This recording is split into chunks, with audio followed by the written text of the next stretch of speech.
Just a moment.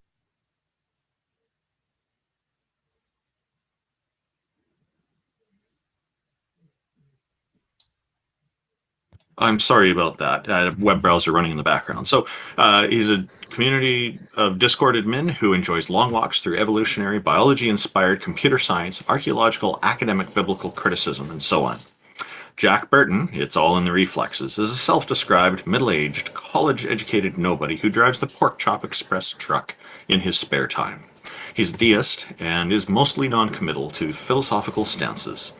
Jefferson Spatchcock is an atheist inquisitor and intellectual who has particular expertise in thoroughly analyzing and reviewing debates, often from the comfort of his genuine lazy boy chair. J.L. Warren is an atheist activist, educator, and entertainer. He runs the Bridge the Divide YouTube channel, where he addresses irrational beliefs, the irrational behaviors that often follow, the societal divides they create, and how those divides can be bridged with education, rationality, and reason. J. Mike is one of the co-hosts of the Talk Heathen show. King Xerxes is an atheist activist and political commentator who has extensive knowledge of the Holy Bible and Christianity and the history surrounding it. Mubarak Abu Sharifa is an ex-Muslim who grew up in Saudi Arabia with knowledge of Islam and world history. He's also a co-host on Peter de Tucker's YouTube show. Peter de Tucker is an atheist epistemologist from the Netherlands, inspired by Aaron Ra, Seth Anders, Anthony Magnabosco, and others. He started a YouTube channel that mainly focuses on religion, but he also hosts shows on other topics. I'm Randolph Richardson. I'm an atheist activist from British Columbia, Canada, and I advocate for the equality and normalization of people who don't believe in deities, which entails advocating for fair justice, freedom, and critical thinking for everyone. I'm also the founding president of the Canadian Atheists, a national organization that promotes atheism and agnosticism as culturally common aspects of Canadian society. Taco, our visionary organizer of the Theist Helpline, is a #1 Discord debater who has never lost a Discord debate in his life. TJump, Tom Jump, is the founder of an atheist church called the Church of the Best Possible World, which is based on his model of objective morality. It has the goal of doing what Abrahamic churches should be doing but are not, helping people by providing affordable housing. Thank you, everybody, for joining us, and welcome everyone in our audiences on YouTube and Discord. It's great to have you all here. I see Amy has just joined us. Did anybody have anything they wanted to talk about briefly before we bring up our first guest?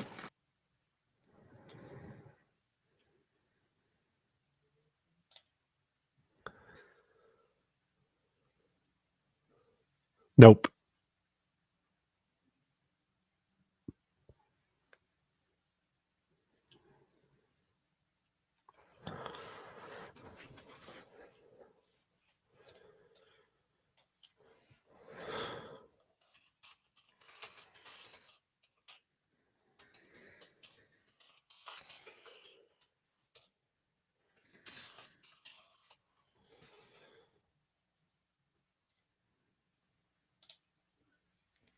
Great, thank you very much. And I neglected to mention earlier that you can find out more about our websites and links under the About Us section on theisthelpline.com, the website. So with that, I think we should bring up our first guest here, Mind Goblin. Welcome. Wait, was somebody just talking? Because I couldn't hear anybody. Oh yeah, we just did all the introductions. Welcome, Mind Goblin. How are you today? Thank you for joining us.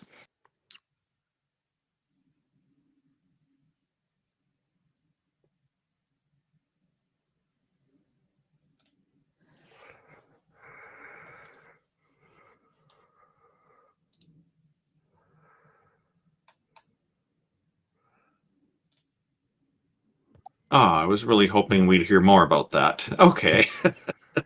Hey, Taco, I noticed your that was picture interesting.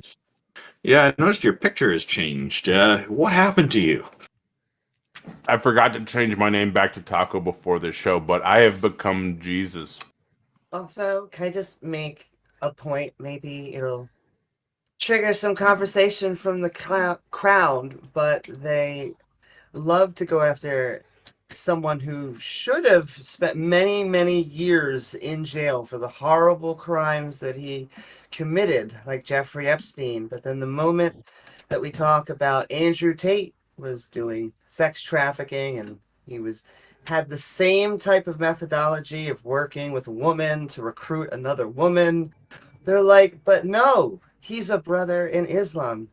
He could never do that. So anybody want to come on and defend Islam, Christianity, or Judaism, please come on.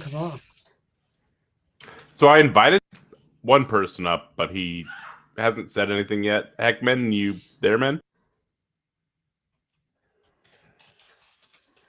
It looks like there's a few people waiting to come up. Yep. Come We've on, go got ahead, Taco. Rickyism seemed very. Oh, Heckman put their hand back up. Guess not. And then Joyver X. Welcome, Joyverx. How are you today? I hope we're saying your name properly. Oh yeah, you got it right. What's going on? What's on your mind? On my mind right now, I think well, he's mentioned Andrew Tate. He should obviously be in prison. Indeed. If you've seen the Vice That's fair. documentary, it's just facts, and the people saying otherwise, they're just coping. He spoke about how he would use another woman to convince women who were hesitant about doing sex work, like they had fallen kind of in love with him, but they really didn't want to get into that industry. And yet what he would do was he would use another one of his women to hang out with them, get friendly with them, and then try and convince them to go into it. And so once again, that's exactly what Jeffrey Epstein did. That's how he had his woman recruit other girls. Both of them were scumbags, and I have no crocodile tears for the first, and the other guy should be in prison. But yeah. Yeah, I mean, he brainwashes 13-year-olds to agree with him, and gets the, average dumb. So this is dude kind to of off think he's right. topic. Do you believe in any gods or anything like that? I do believe there is no gods, because there's no way we could actually guess the right god. The chance is like 0. And if you believe That's in any fair. gods, you're just stupid. Because you don't really know if I think can call them that the god stupid, you guessed is correct. Out of all gods, and literally on Earth we have way more than one. So the chance of yours being correct is 0. I think selfish would be a better term. Not necessarily stupid, right? Can't reflect on themselves. Cool. Well, thank you for coming up. We've got Rickyism, who looked like they wanted to debate Randolph. Hello, Rickyism. How are you today? Welcome. Thank you for joining us. Sorry, my mic was muted. Yeah, no, I was just sitting here. I got a question. That just popped up in my head. What do you guys think? How do I think of this? When someone says like they feel the Holy Ghost or like the Holy Spirit overcome them, like what do you think that is?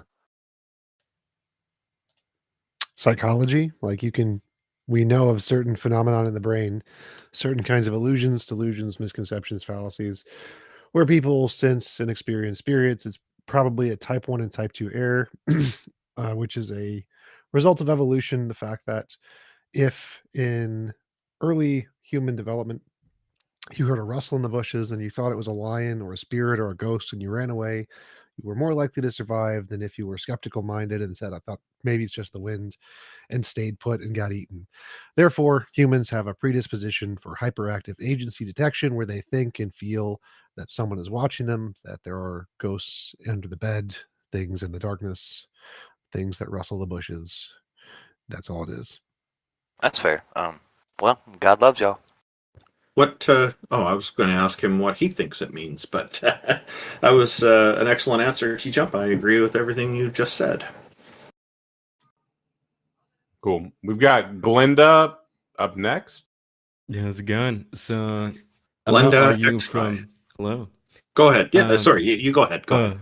So I'm not arguing from like an Abrahamic perspective, so I don't know if I'm like right here, but overall like from more of a Indic or overall like spiritual view, I guess. Do you guys believe like in a soul?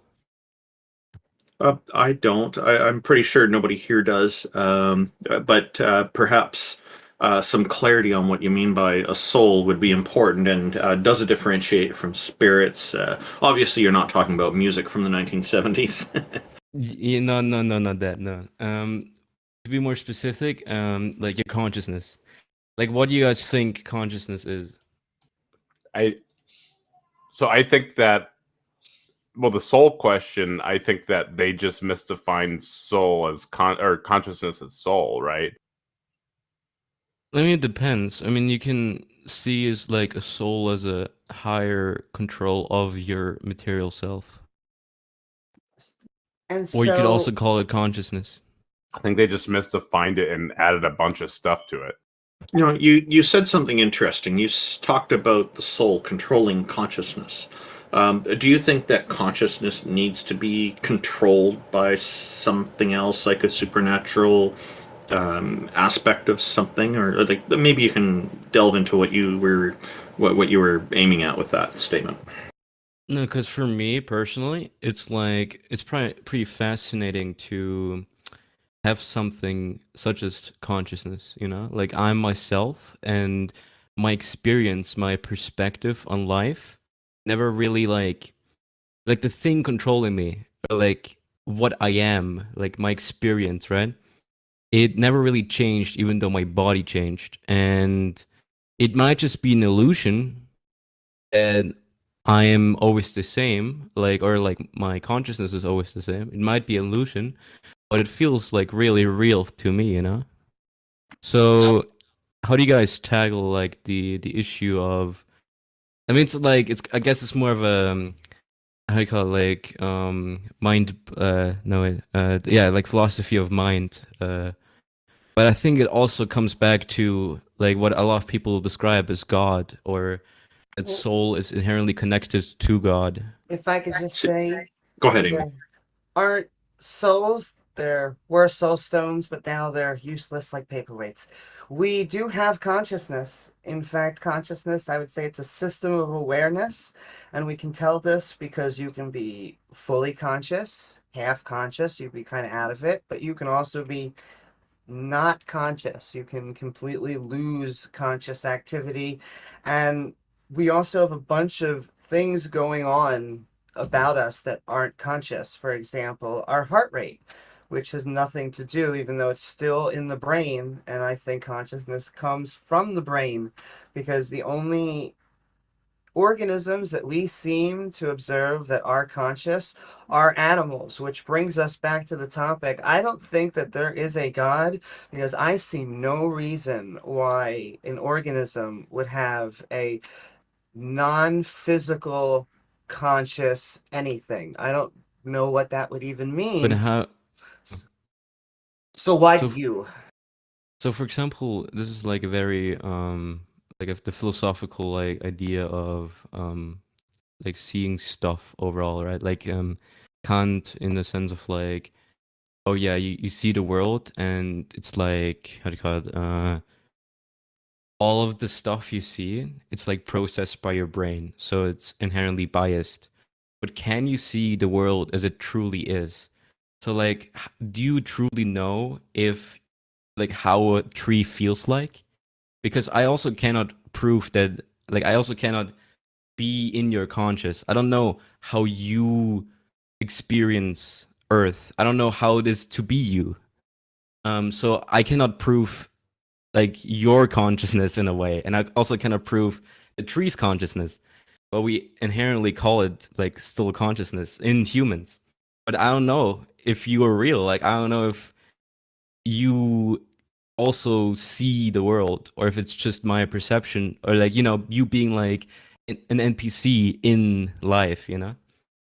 So I think, you know, like you're covering quite a few topics here now, and they're kind of commonly discussed in philosophy. So it's great that you're raising them. I want to go back to this point that you're trying to differentiate between soul and consciousness, and I'm wondering how you arrived at this idea for yourself that the soul is separate from consciousness. I don't have any sense of there being a soul. Consciousness is just consciousness to me. I am my own master, and it's up to me, solely up to me to, without the pun intended there, to explore being my own master and how far I can take my own sense of what I think is free will. But I'm curious how you came to take a portion of your consciousness and say, oh no, that's a soul. That's got mastery over me. And like where you draw the line and how you can differentiate that. How did you come to all of that kind of thinking? I'm very curious about your thoughts on that. I mean, it is hard to say overall because it's also like a different perspective type stuff. But for example, when you're drunk, right? Your conscious experience changes, but you're still you and you're still aware of you. But it also depends if you call that soul. Then, for example, Heraclitus said that if you're drunk, your soul becomes wet, and he prefers dry souls. So it's like it's either the idea of like consciousness just being drunk, or if your entire soul is drunk, or if it's both the same thing. I am not quite sure. I don't know. Do you mind if I just push back a little on feelings, or maybe just ask you, because the way I look at feelings is they are labels that we put around data. For example, it's raining outside, and you could say, how do I feel about the fact that it is raining outside? And so when you say drunk, this is a type of brain state that once again happens in animals, but it would be kind of silly to say, can a tree be drunk? And so I would then ask you, what do you mean by a god? Do you mean that you believe in a god, or do you just believe in souls? Are you just saying that it's our consciousnesses that are some sort of supernatural?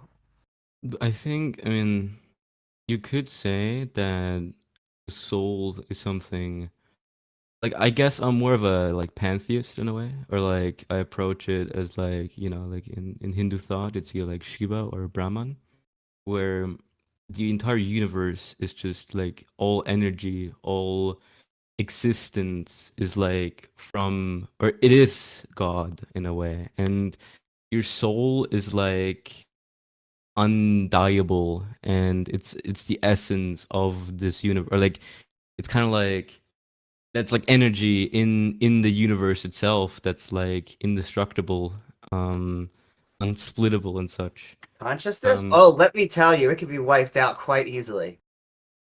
I don't Yeah, want but it to that's be. I want everyone here to have a very long life, but just pointing that out.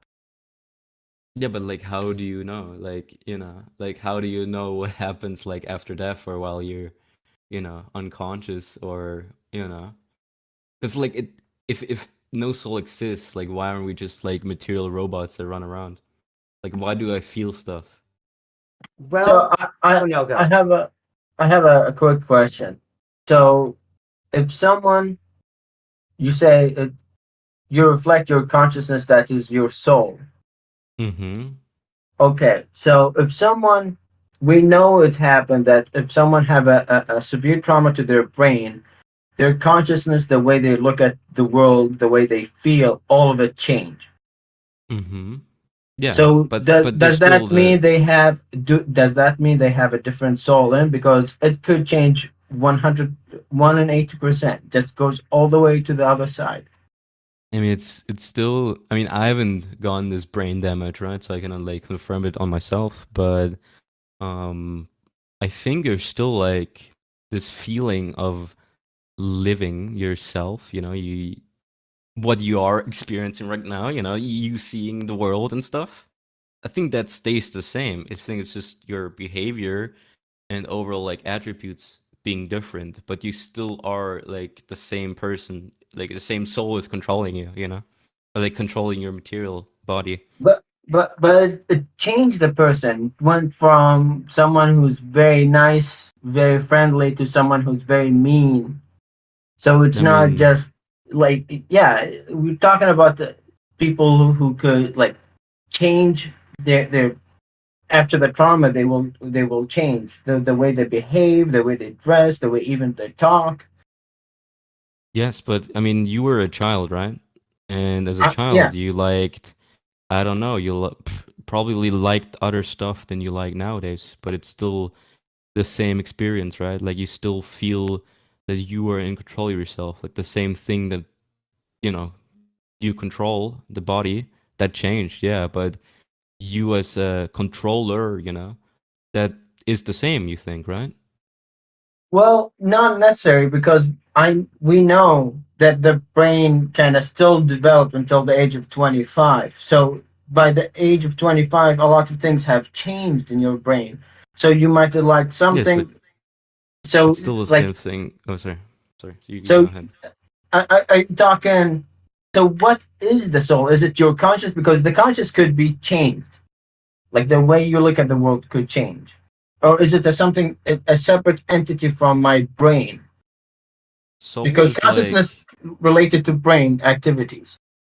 for example, like a video game, right? The consciousness, it could be like a different like graphical filter. It could be a new like field of view. It could be, you know, graphical glitches. But the player who plays the video game stayed the same, no matter the settings you changed in the video game. So there is a separate thing that kind of control my consciousness. Yeah, I guess. I mean, that's depends. Yeah, if what you define consciousness and soul as. Yeah. So my brain activity is not connected to my soul. No, Then it's the how, will of it. I once, how do you call it? There's, I forgot his name. I have to find him. But there's a neuroscientist who made like an experiment. But that's like how I've been told it. Like, you know, because it's hard to like, you know, metaphysics is hard to, you know, put evidence forward because it's metaphysics. But when it comes to, I've seen, I guess the will, like what will is, could be described as soul because a neuroscientist, one of the earliest neuroscientists, I forgot his name, he conducted a experiment where he analyzed the brain and he asked the patient to raise his arm, and he raised his arm, and then he said, "Oh, what happened?" And then the patient said, "Yeah, I willingly raised my arm, and my arm raised." And then he analyzed this, like, how do you call it? Like the brain, like what type of neurons fired and such while raising Can the I? hand. Wait, actually, Yeah, no, let me. finish. Okay. And then he basically put like electrolytes on, like you know, he put his brain under electricity, and that also raised his hand. And then he asked the patient, "Oh, what happened? My arm raised, but I didn't raise my arm." Even though the same like neurons fired, or the brain was stimulated, it still wasn't the intent of the patient to raise the arm. So this neuroscientist concluded to be, like he said, he argued in a dualistic matter where you have the material, but you also have a willing stuff, you know, like a soul.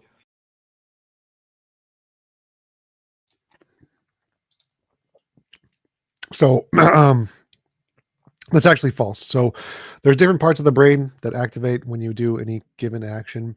The most latest research in neurology is on this subject is that when someone is given a choice between A and B and they're asked to choose between A and B, their brain decides before they realize they choose. So someone will pick B and say what happened, and it says, "Oh, I picked B." Actually, that's false.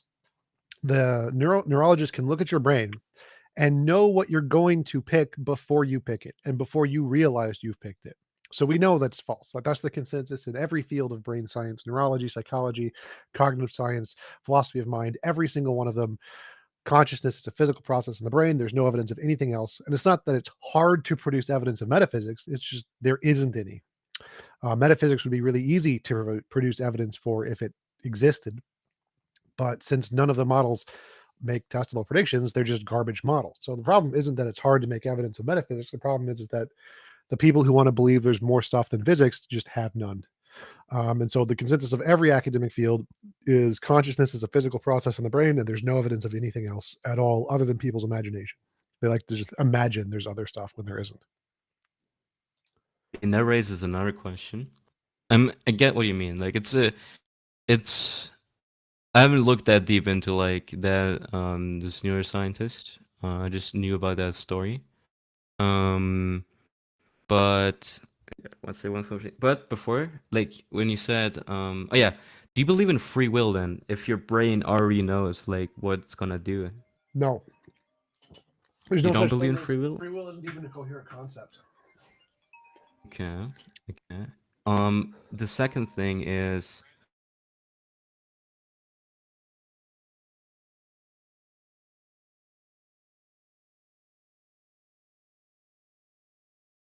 Mm-hmm. But the other thing I have to ask is when it comes to how do you call it? Because you said like yeah, metaphysics is not real, right? Or I guess we don't have like any What? real models around it. Well, metaphysics is just the fundamental nature of reality. Physicalism, materialism, those are metaphysics. Yes, yes. But for example, in science, right? There was this brief period where people were like, "Oh yeah, we can discover everything," you know? Well, I before mean, you go on, very specifically, what he was saying, and I agree with him, is that there is no evidence besides the physical for anything conscious. of course not. No. Like it's like it's like a video game that tries to like prove that there's a player. Like you cannot escape the or I mean that's the question, right? Because people argue, yeah, if you're enlightened, maybe you can, or maybe with like drugs or something, if you like experience ego death, you can. But it also is the question if you fall into this trap where the material is kind of like, like just giving you the like the feeling of escaping yourself, but you still like are in yourself, you know? Well, that's not a problem. So if science could test it if it was real, so it's not real, it has nothing to do with this problem of people saying you can meditate on it. Like that's all gibberish. If it was real, science could test it. I mean, isn't science trying like because one thing I want to get to is like because every truth, every fact, or every solution just gives you way more like questions, right? That's why like I mean Socrates said, "I know that I know nothing," or like that every time like the more knowledgeable you are, the more questions you have. So the question is, and I heard like Stephen Hawking talking about it, like when you find a theory for everything, you look into God's mind. And I think like do you believe there's like one truth that like has no like the eternal truth, like there is no more answers to it, Arby's that has questions it? meats. Oh, okay, differently. Reality exists. There you go. Yes, but the essence of reality, like is there truth to Yes, there is a single understand essence of everything? reality. Yes. I mean, I don't know if you get what I mean, because for example, like how do you call it? Like we have questions, right? We have many questions in science, in everything.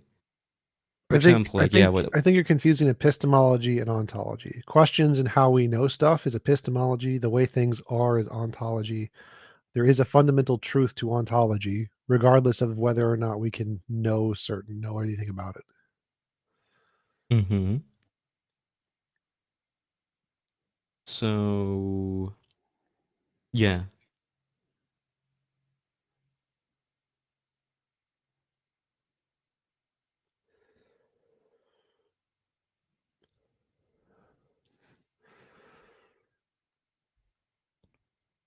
Is there a follow-up question to that?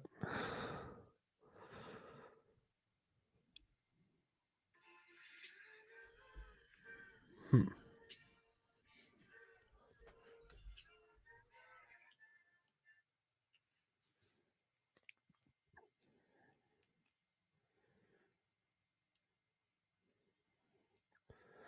Is anybody saying anything? I just can't hear them. Or is just everyone quiet? We can No, hear him. yeah, we can hear him. Oh, Hence who maybe is it? just Because I can't words. hear him. 1x, Ix. x. I'll just Yeah. refresh again.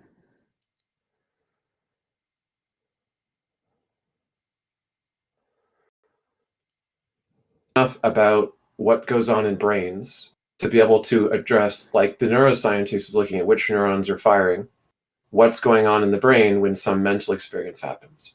And we don't find any phenomena, contrary to what you were claiming, we don't find any phenomena in our mental experience that isn't accompanied by neural changes in the brain.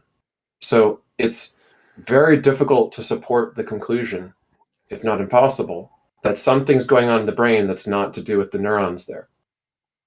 You understand that? I get what you mean, So- but it's also like, because I think the main reason why like people try to search for stuff like that is just that, like, we have so many answers to stuff, and we as like very curious minds, very curious people, try to like go beyond what we know in a way of like achieving our stuff. Or like, I don't know what you're saying.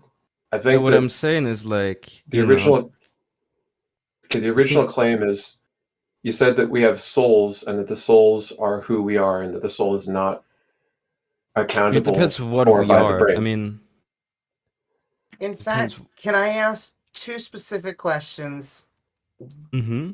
One, I think, will be honest or lead to an honest answer. The other, maybe, doesn't matter. I won't preamble. Consciousness. It seems to be like you seem to equate it with the soul. And I think there is maybe a slight differentiation between something that's conscious and something that's sentient. Something that's sentient to me, it doesn't just have the lights on, it has thoughts and feelings and it is making choices. But all of this stuff, they are all physical, they are all made of matter or energy, which is just, electrical circuits in our neurons. So I guess my question to you, what the heck is the difference between consciousness and a soul? I mean, I get what you mean. Like, it's hard to say that, like, because it's like a mind experiment, right? Which already like said, like, a tree, like, is there like a tree experience? Can you play the tree video game and feel how a tree feels? Or is a tree just like a background object that just has The things that just stuff, the things that we find in brains that accompany the mental experiences that we call consciousness for ourselves are neurons. The things that are equivalent to that in other animals that behave similarly to us enough that we think that they also have a similar mental experience, like primates, is they also have neurons. Trees have nothing equivalent to neurons. It doesn't mean that trees can't be adaptive and respond to some stimuli, or like use chemicals to signal other trees, like to respond a certain way. We're not saying that they can't have some adaptive learning behavior or some pseudo intelligence in some kind of like survival capacity for complex stimuli. But there's a huge gap between saying some system is slightly intelligent or adaptive in a very limited way and saying that it's conscious when it doesn't have anything remotely equivalent to neurons. So we have no reason to say that trees are conscious or anything that doesn't have neurons, so far as we know. Furthermore, doesn't mean that there couldn't be an equivalent to neurons that does an equivalent job, but the things that make us conscious appear to be the complex firings of neurons. And we can account for that in great detail. I mean, I could bore you by explaining to you how the neurons do it, but we actually know why neurons give us conscious experience to a large extent in a lot of different aspects of how they work. We don't think there's anything equivalent, then it wouldn't have consciousness. One thing though is I have neurons, you have neurons, but I still don't know how it feels to be you, Actually, we're getting there. So just to give you an idea, the most recent research went from being able to tell what word you're thinking with like a 70 or 80% accuracy from 64 EEGs, which are, you could just buy them yourself and do this experiment at home if you have about $1,000. to now we can reconstruct entire sentences continuously of your inner monologue of thought, whether you're thinking words out loud, reading words, saying them inwardly. We actually can read your literal thoughts with a high degree of accuracy for entire sentences, Yeah, which is rather terrifying, right? Because it no, means no, I people get are what going to you mean. literally I read get your what you mind. mean. Yes. You can do But that. we do but know I cannot what you're thinking. be you. You know, Yes. Who cares? Why Like, do I you cannot. Why do you think that matters? It That's matters just to because say, that's it's just to say that we're separate. But of course we're separate. yeah, we're separate. We're not going to be able to find something about the brain that can't be understood just because it happens to be happening to somebody else isn't saying anything profound. But the thing is too, like, are we separate? Because Yeah. you are in my cosmos too. You know, like you are part of what I experienced. You know, you're part of my reality. And Glenda- same as my mirror, like my mirror image is part of reality.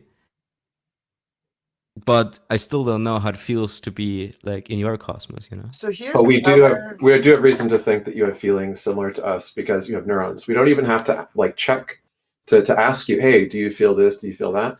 Because we can see the neural activity, the correlates, and we know enough about those kinds of correlates to infer that you are having an experience like ourselves. We don't see that in trees. That's why we do not think trees are conscious. We don't have to ask the tree to find out. We can just look and say there's no correlates to consciousness. It's not conscious.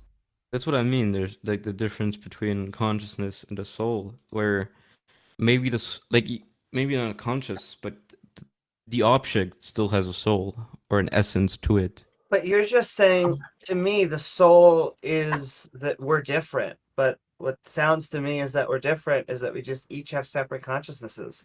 And the word I would sell you on that is overlooked is awesome. Consciousness is pretty cool. It's amazing. And it's us, so we're a little bit biased to it. And we should enjoy it. And we should be empathetic and kind and fair to other consciousnesses.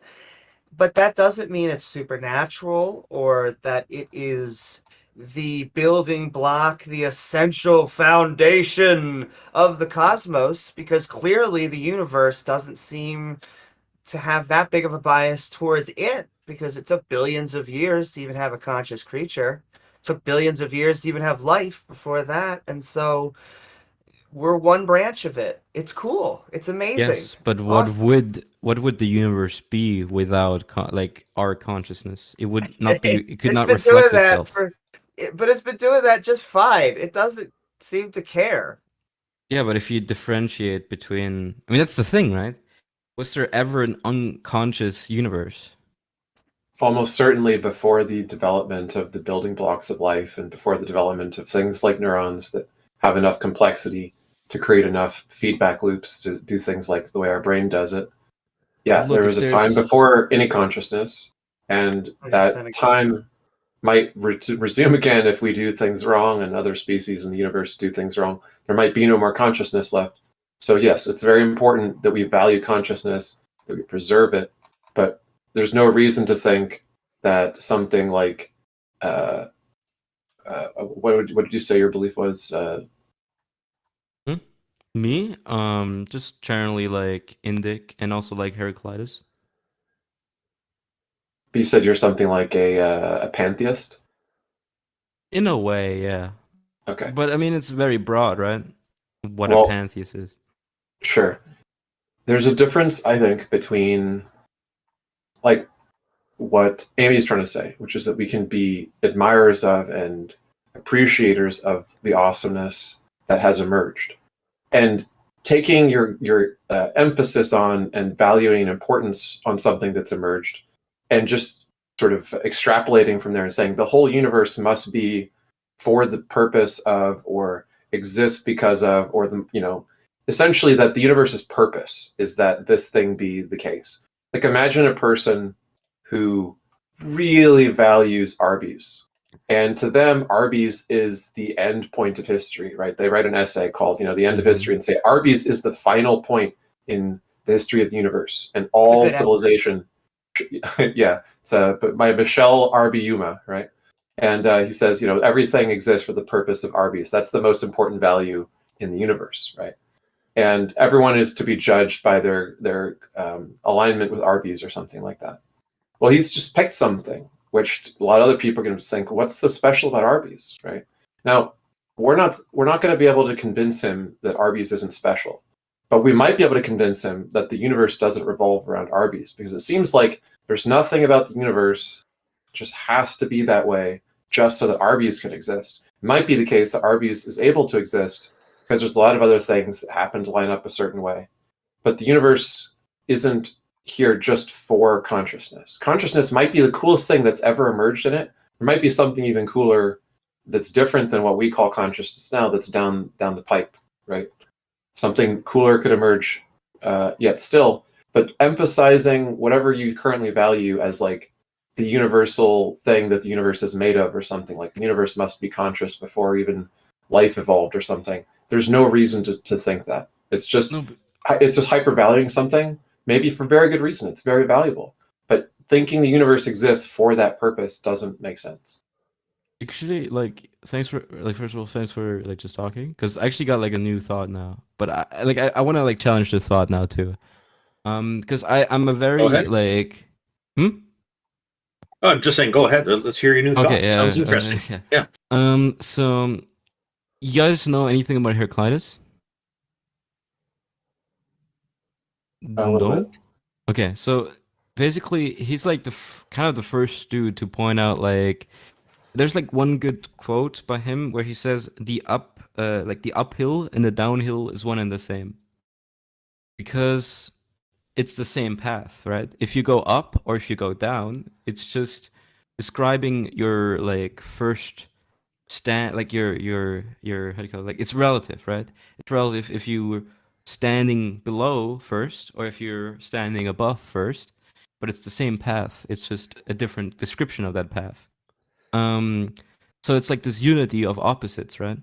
And if there's an conscious, then there's also unconscious, right? We can agree on that, or we agreed on that, right? Like humans or mammals or insects maybe are conscious, and then like a tree or a brick, like I think we could say a brick doesn't have consciousness. So do you have conscious and unconsciousness, and they're inherently intertwined because No. but then also there's the no there is the thing though. Oh no, so like you can the have unconscious everything in reality can but be let me speak. Well, I just want to like because everything in Yeah. reality could just be not conscious, or everything in reality could be conscious. They don't need to both exist. Like, you're not right to say that Heraclitus is wrong when he says they're both intertwined in that way. Like, no, there can just be one thing and not its opposite. But look, for example, like by definition, an unconscious thing cannot reflect on itself. So we need consciousness to reflect the unconscious. No, it can just be there. Like, the entire universe could be unconscious. Nothing conscious exists. But I'm conscious. I can reflect on myself. I'm existent. You denying consciousness? Like Vladimir Putin and Joe Biden could have a bad day and all consciousness on the planet Earth could cease, right? Yes, but then is the universe real? But I would also delineate between conscious, unconscious, and having no conscious properties at all. And so you can be conscious. You could also, or we could all be hit with a dodgeball and become unconscious. And a brick has no conscious properties. Mm, Like, what is conscious about a brick? no, I didn't. I'm just saying, like, I understand the differentiation part between unconsciousness and no conscious, like. When you're inherently. asleep, you're unconscious, but you still have a brain. A rock can't be conscious. So, like, sleeping. But in my versus sleep, I dead. don't reflect on myself. You're like dreaming. You're still unconscious if you're dreaming.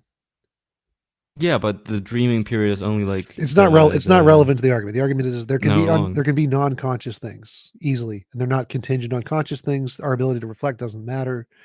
Consciousness is not important. It doesn't make a difference. It's irrelevant. But look, when I'm sleeping and I'm not dreaming, I'm literally like a brick. No. In fact, you actually have certain feelings like time being moved. It's why you have a sense of time if you're just sleeping. Yeah, but to me, I'm a brick. That's great. So I don't think it has anything to do with the original argument.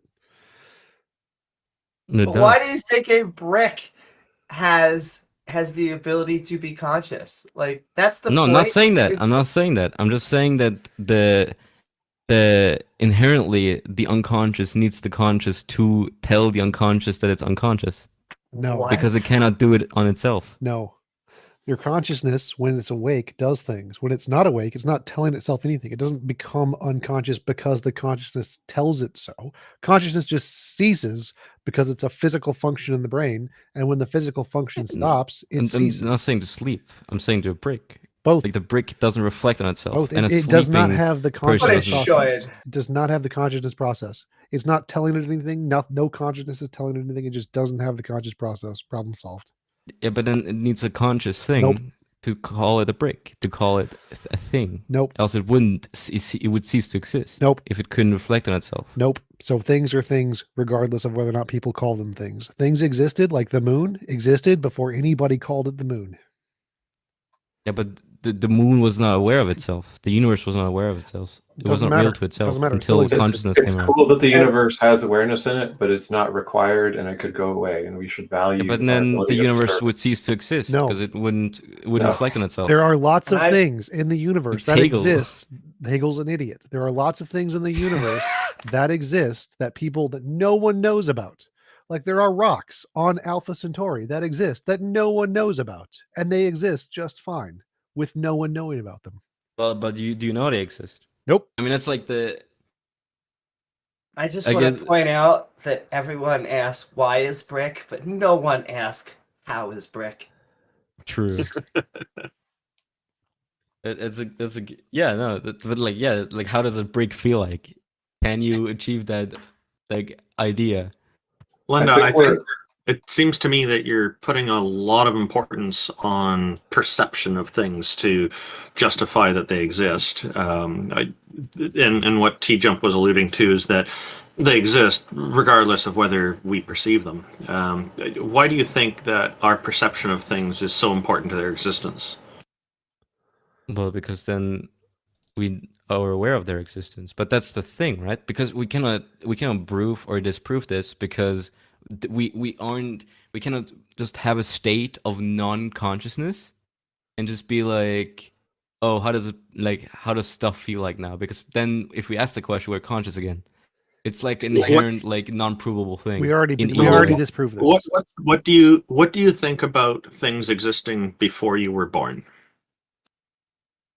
I You mean, couldn't perceive them at that point. yes, but I can perceive them now as a past thing. That doesn't make them. And so, if you were never born, are you implying that they never would have existed? To me, no. Do you know? Okay, this is good. I because, am you know- like my deception is what I see of the universe. Oh, okay. So this is about your perception. You're not saying that your perception of it magically makes it all exist. You're just saying this is only your point of view. Okay, I'm sorry if I misunderstood earlier. So, So, what yeah. about the universe before life? Well, I don't know. It didn't reflect itself on me, but maybe it did. Maybe my soul what was does it- already there, and the characteristic of my soul was already there. What Maybe what there's a does it mean to you Glenda-ish when you say person. Yeah. With all due respect, just saying maybe, like there's no reason to just say maybe and not have any support behind anything. Like we're kind of No, just meandering through maybes. You've got a lot of gaps in your worldview that you can't fill in. Sure, yeah. I don't know. So And- and I don't know. if we could I don't- return to some original claim that you were making, are you making the claim that you can support the existence of the soul? Because it doesn't seem like you've had any evidence or arguments against the consensus of neuroscientists and others that there's no need for a soul to explain human behavior and that the brain is sufficient to do so. Or is your claim something about pantheistic God? So far, all we heard you say is that you think that the universe somehow is like very attached to or revolves around consciousness, but that's been extremely vague and hard to pin down. I don't hear any specific claim that we can pin down other than the soul stuff, which we've, I think, addressed. Mm-hmm. I mean, I it's probably very, how do you call it? It comes from this point of view of me knowing myself, and it's very magical. It's a very magical thing, and I just feel like I cannot describe it through materialistic means. But you could have so like a lot of people have a spiritual practice or an exploration of consciousness or whatever it is that you want to do without having a supernatural belief attached to it. What you can explore between the confines of your own skull, your psychological experience, can be a very deep and fulfilling thing to explore without drawing irrational conclusions from it about the nature of the universe, right? I think So one thing what makes you think that you need to take your psychological journey and extrapolate and make sort of baseless claims about the universe? Because inherently, I think a lot of atheists or agnostics, I don't know, like I think one inherent thing is, how do you call it? This idea of like that God is something. And I don't think it's really true. I think like what gods or like God or gods are kind of made for. Like I see it as a metaphorical thing. For example, the essence of for example, like the essence, like Greek dudes, right? They were like, "Oh, hey, I'm drunk." That means like Dionysus, who invented wine, kind of takes over my body.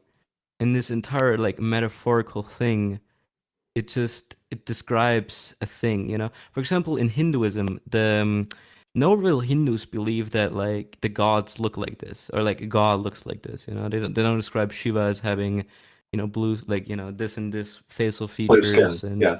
yeah, and this aspect. No, and that's the reason actually why they carry so many things. Like no, that's the reason why they have so many arms. It's not really there for the arm's sake. It's just there to hold the symbols. Okay, Because so I could tell you the atheists don't believe that gods and goddesses are things. That's definitely out of our purview. It's usually the theists who do this, and many of us are going based on what theists tell us of their deities. Their god is this, their goddess is that, and they're telling us that we should believe, and that's what's going on. And the problem that we keep running into is that nobody's been successful at providing some convincing argument for why these deities are part of reality. And that's kind of where the struggle is, and I think that's kind of what you're noticing there. So when atheists are talking about God as a character or a goddess as a character that interacts with reality, we're trying to respond to people who say that these characters are real, and we're trying to understand it and trying to find some aspect of it that is real. And so far the problem is that, like, what theists run into a lot is that a lot of us are not just taking them on their word for it. We want something that fits with reality, that comports to reality. So this comes across as materialism sometimes, or empiricism, or some kind of logical argument on it, depending on what the criteria is. But again, we're not finding it. So I think that's what you're noticing when you're talking about atheists are talking about deities as things. no, actually no. I think no, misspoke there. I think a Okay. lot of atheists believe that all theists believe that God, in a sense, is a thing. It I'm not sounds more like saying what you you're believe- describing is atheopaganism. You're basically saying that you think it's interesting and worthwhile to talk about No, gods let in a me- let me metaphorical speak. sense, which Let me is speak. compatible with No. being an atheist. There's a term for it. It's No. called atheopaganism. Let me speak. Yeah, that's what I'm saying. Like for example, I don't really believe in, how do you call it, like Shiva as a being. I believe like as a real being as described as this. I just believe in his symbols. And these Right. symbols carry the essence of what this deity is, or what God is. A concept And I think one of that it's these, metaphor for. I think there's one big essence, and this is like where Heraclitus comes in really big, is he says that everything is made out of fire, right?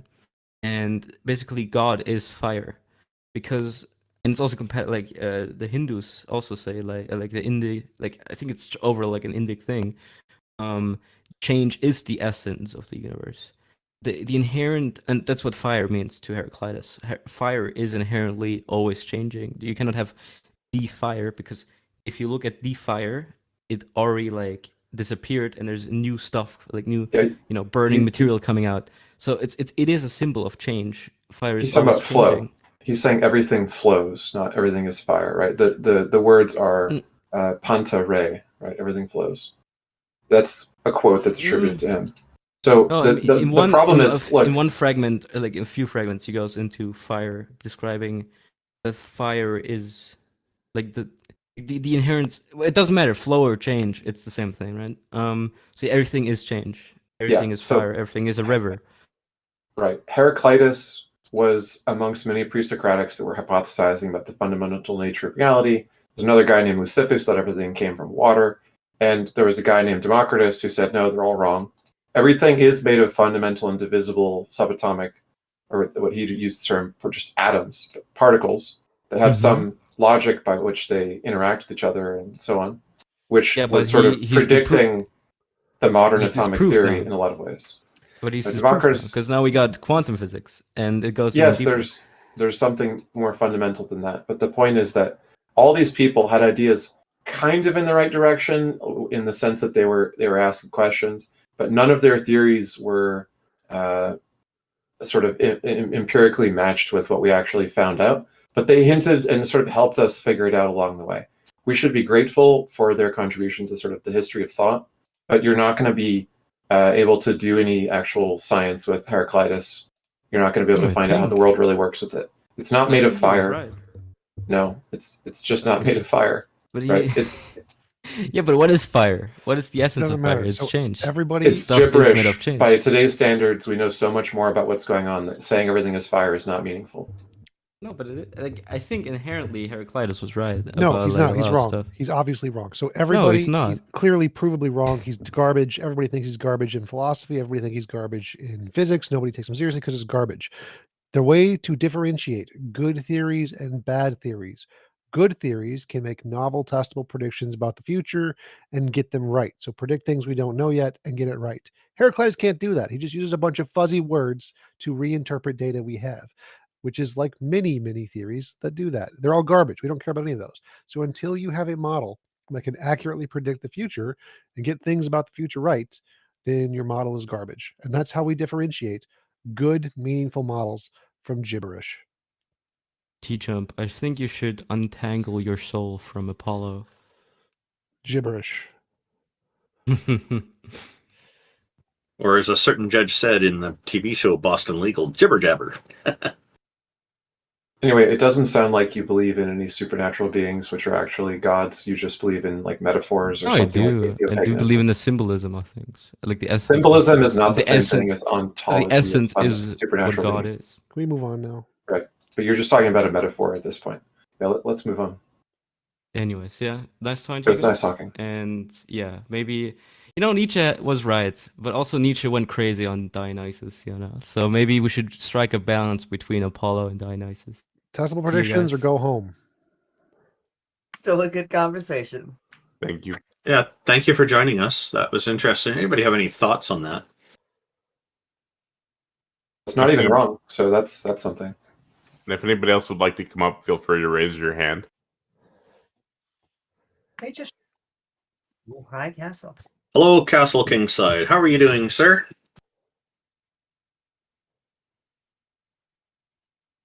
Good. What's on your mind? Oh, I can't hear him. I'm going to refresh.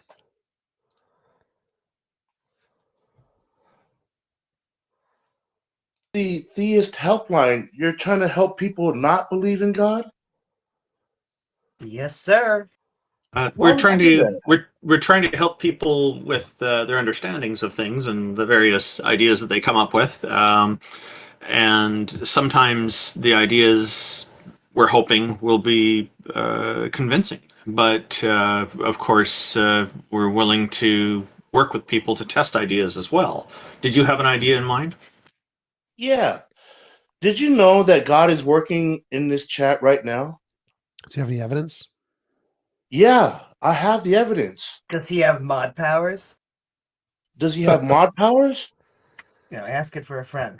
Moderating powers, the power to control users God, here. God could change any one of our lives in an instant.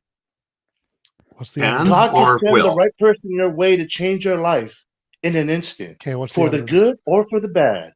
Okay, what's the evidence? You know that. Okay, what's the evidence?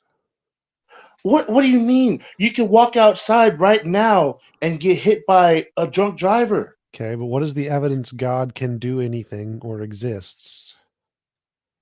I'm saying God isn't within all of us. Okay, The That's breath of evidence of life. alcoholism. We all share it.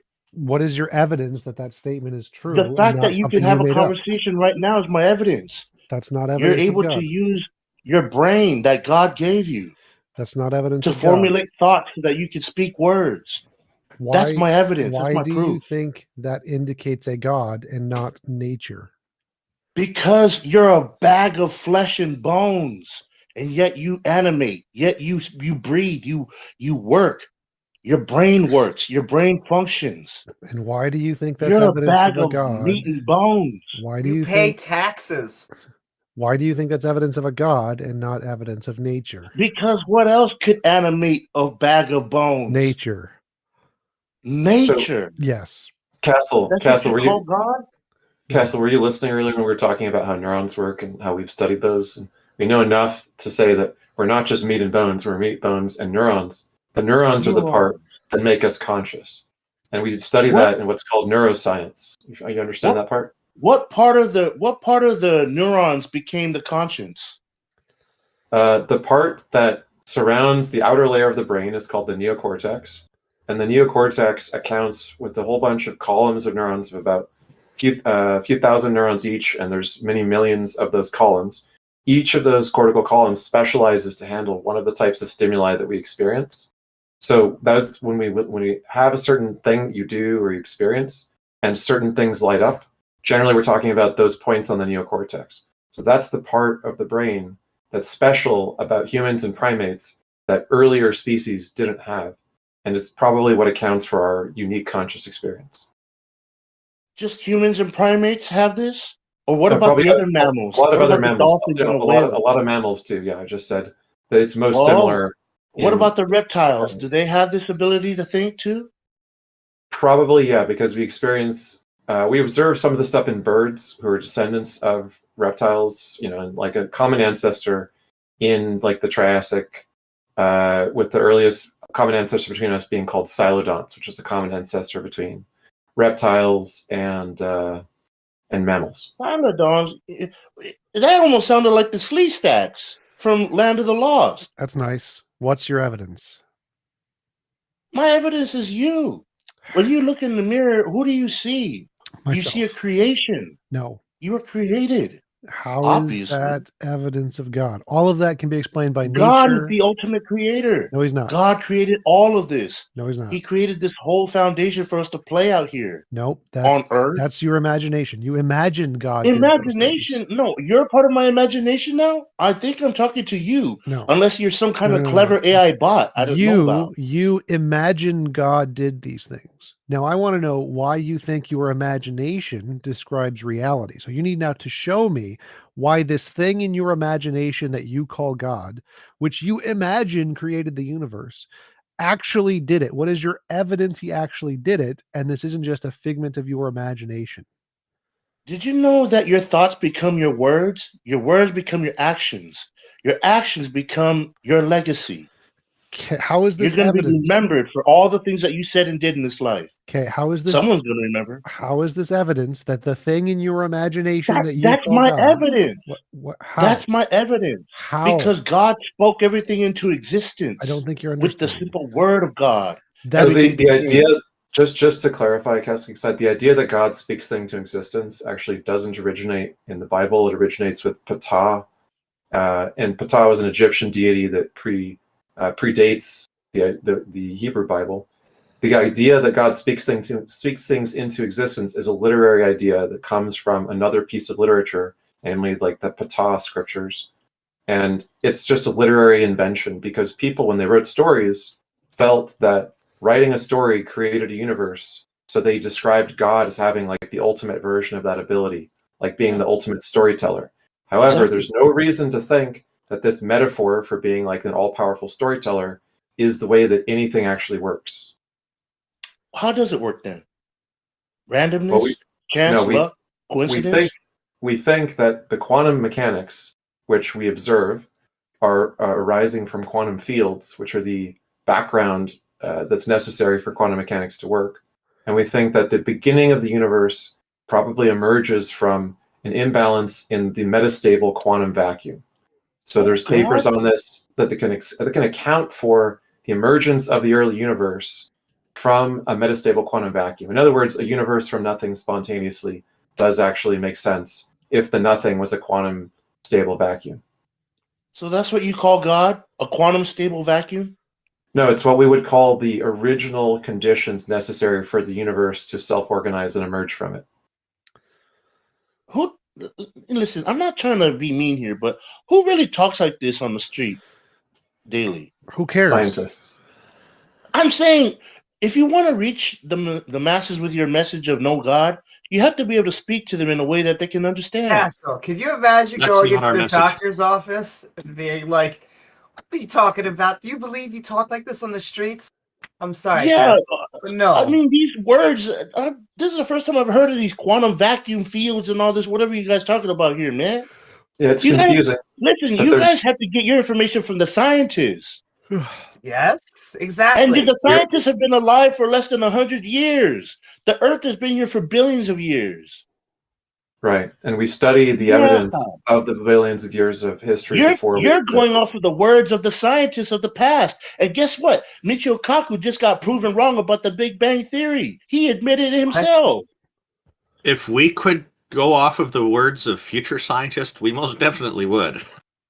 Yeah, You also, wanna go off the Mr. words Kaku of is more of a future science scientists? communicator than a researcher, right? He talks about what scientists study more than he actually studies anything. And you're probably taking him out of context, but I've been wanting to just ask you a very specific question, Castle.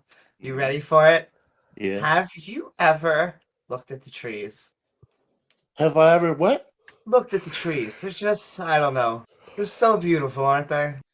Looked at trees? Yeah. Yes, of course I look at the trees every day.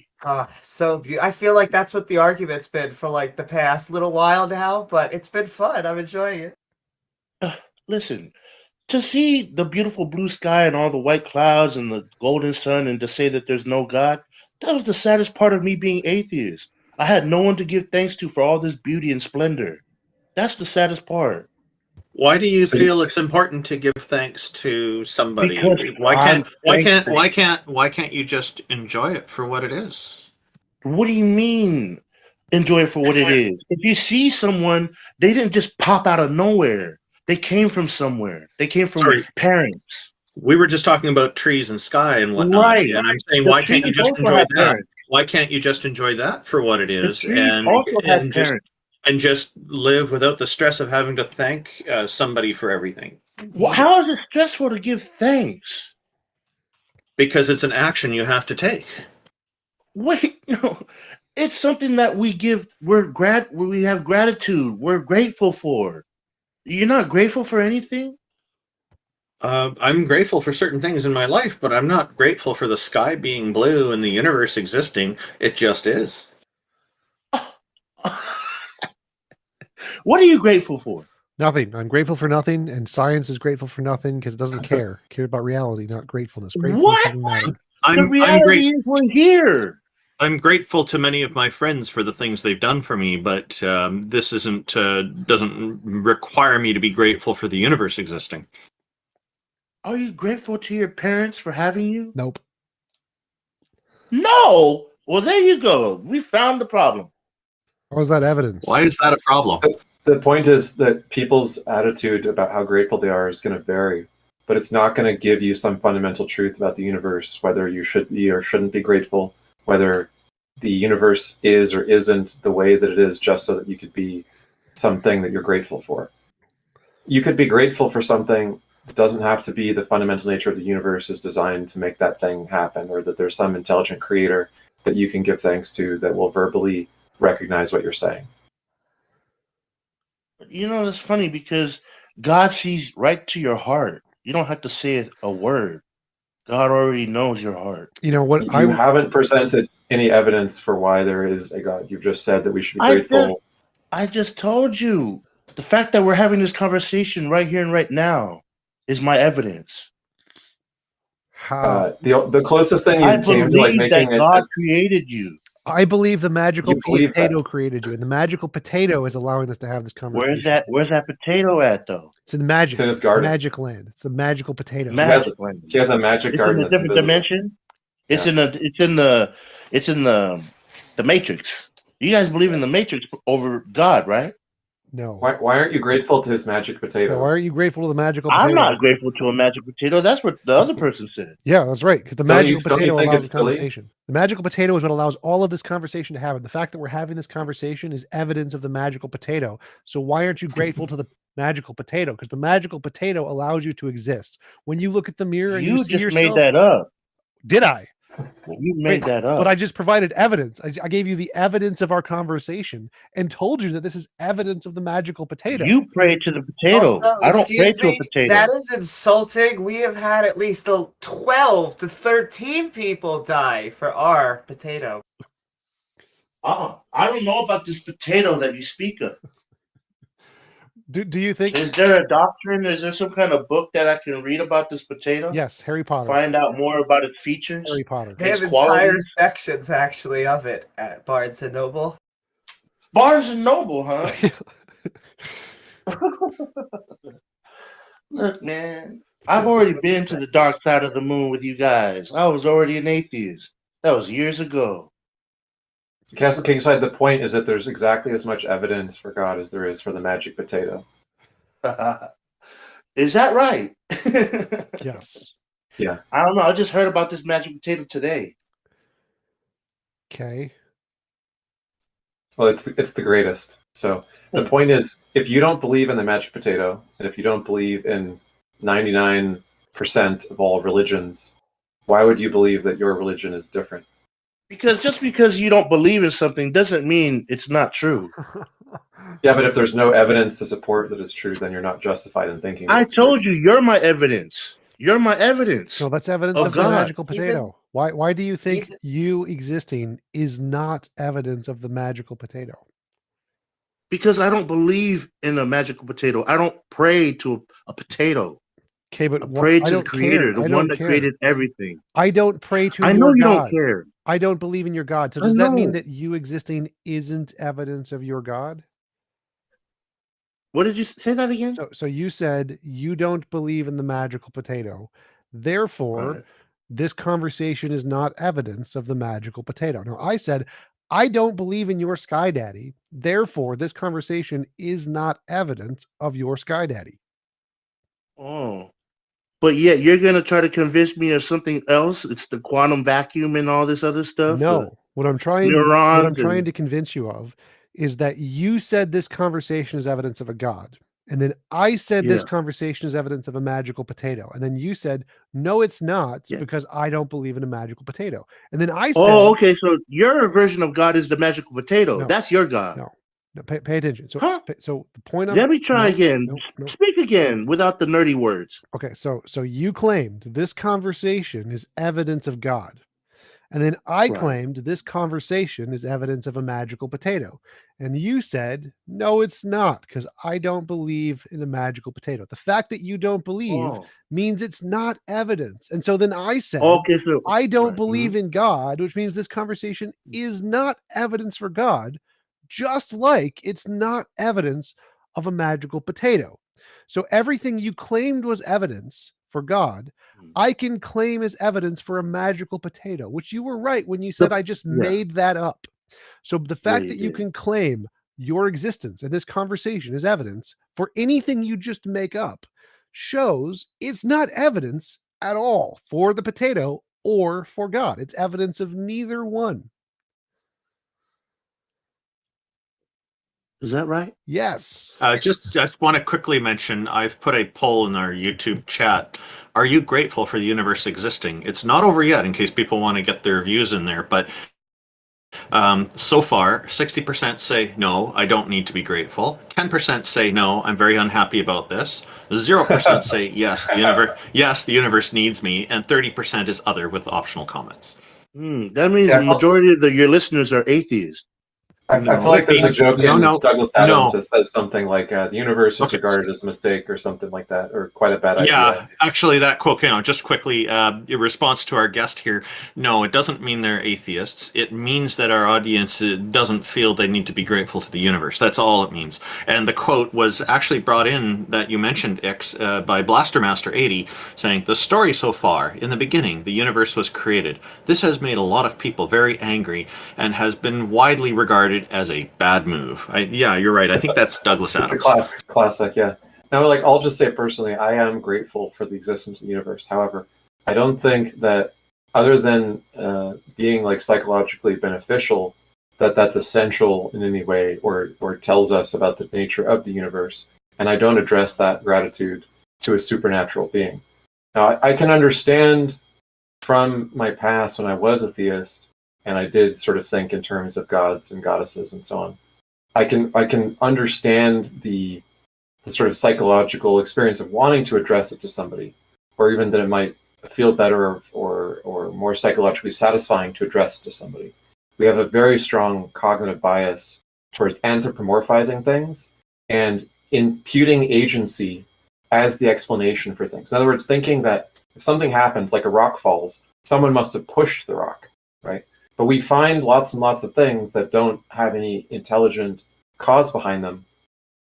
And I don't think we should limit what we could be grateful for to only the things that must have a conscious designer.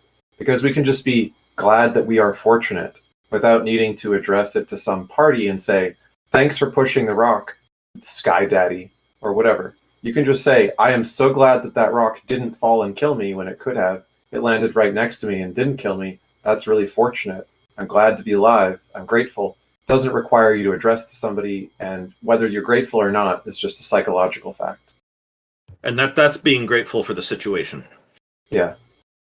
You're grateful because your life was spared? You're grateful to be alive, yeah.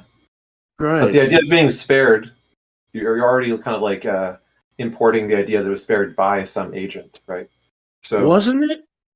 No. The fact that the rock didn't crush you when it could have is a matter of luck. Luck? I don't believe in luck. I know you don't, because what your worldview entails is that everything is for a purpose. There's some like plan behind everything, etc. Right? Yeah. Everyone has a purpose. Yeah, right. So there's a number of psychological phenomena that seem to underlie this tendency of thinking, and it would take a while to familiarize yourself with those. But I think that if you did so, you would come to the conclusion that what you're experiencing is called pareidolia. Pareidolia is like, have you ever looked at a cloud and thought that the cloud looked like a sailboat or a dragon or a tree? And you look to the person beside you and you say, do you see the tree? And they go, no, I see an octopus.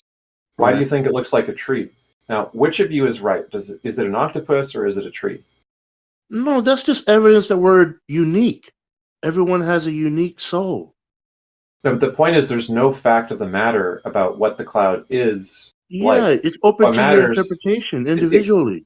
Exactly. You're interpreting something as though it is what it resembles to you. But the fact is that there is no tree or octopus in that cloud. Because what your brain is doing is it's seeing a pattern, even if there is no pattern.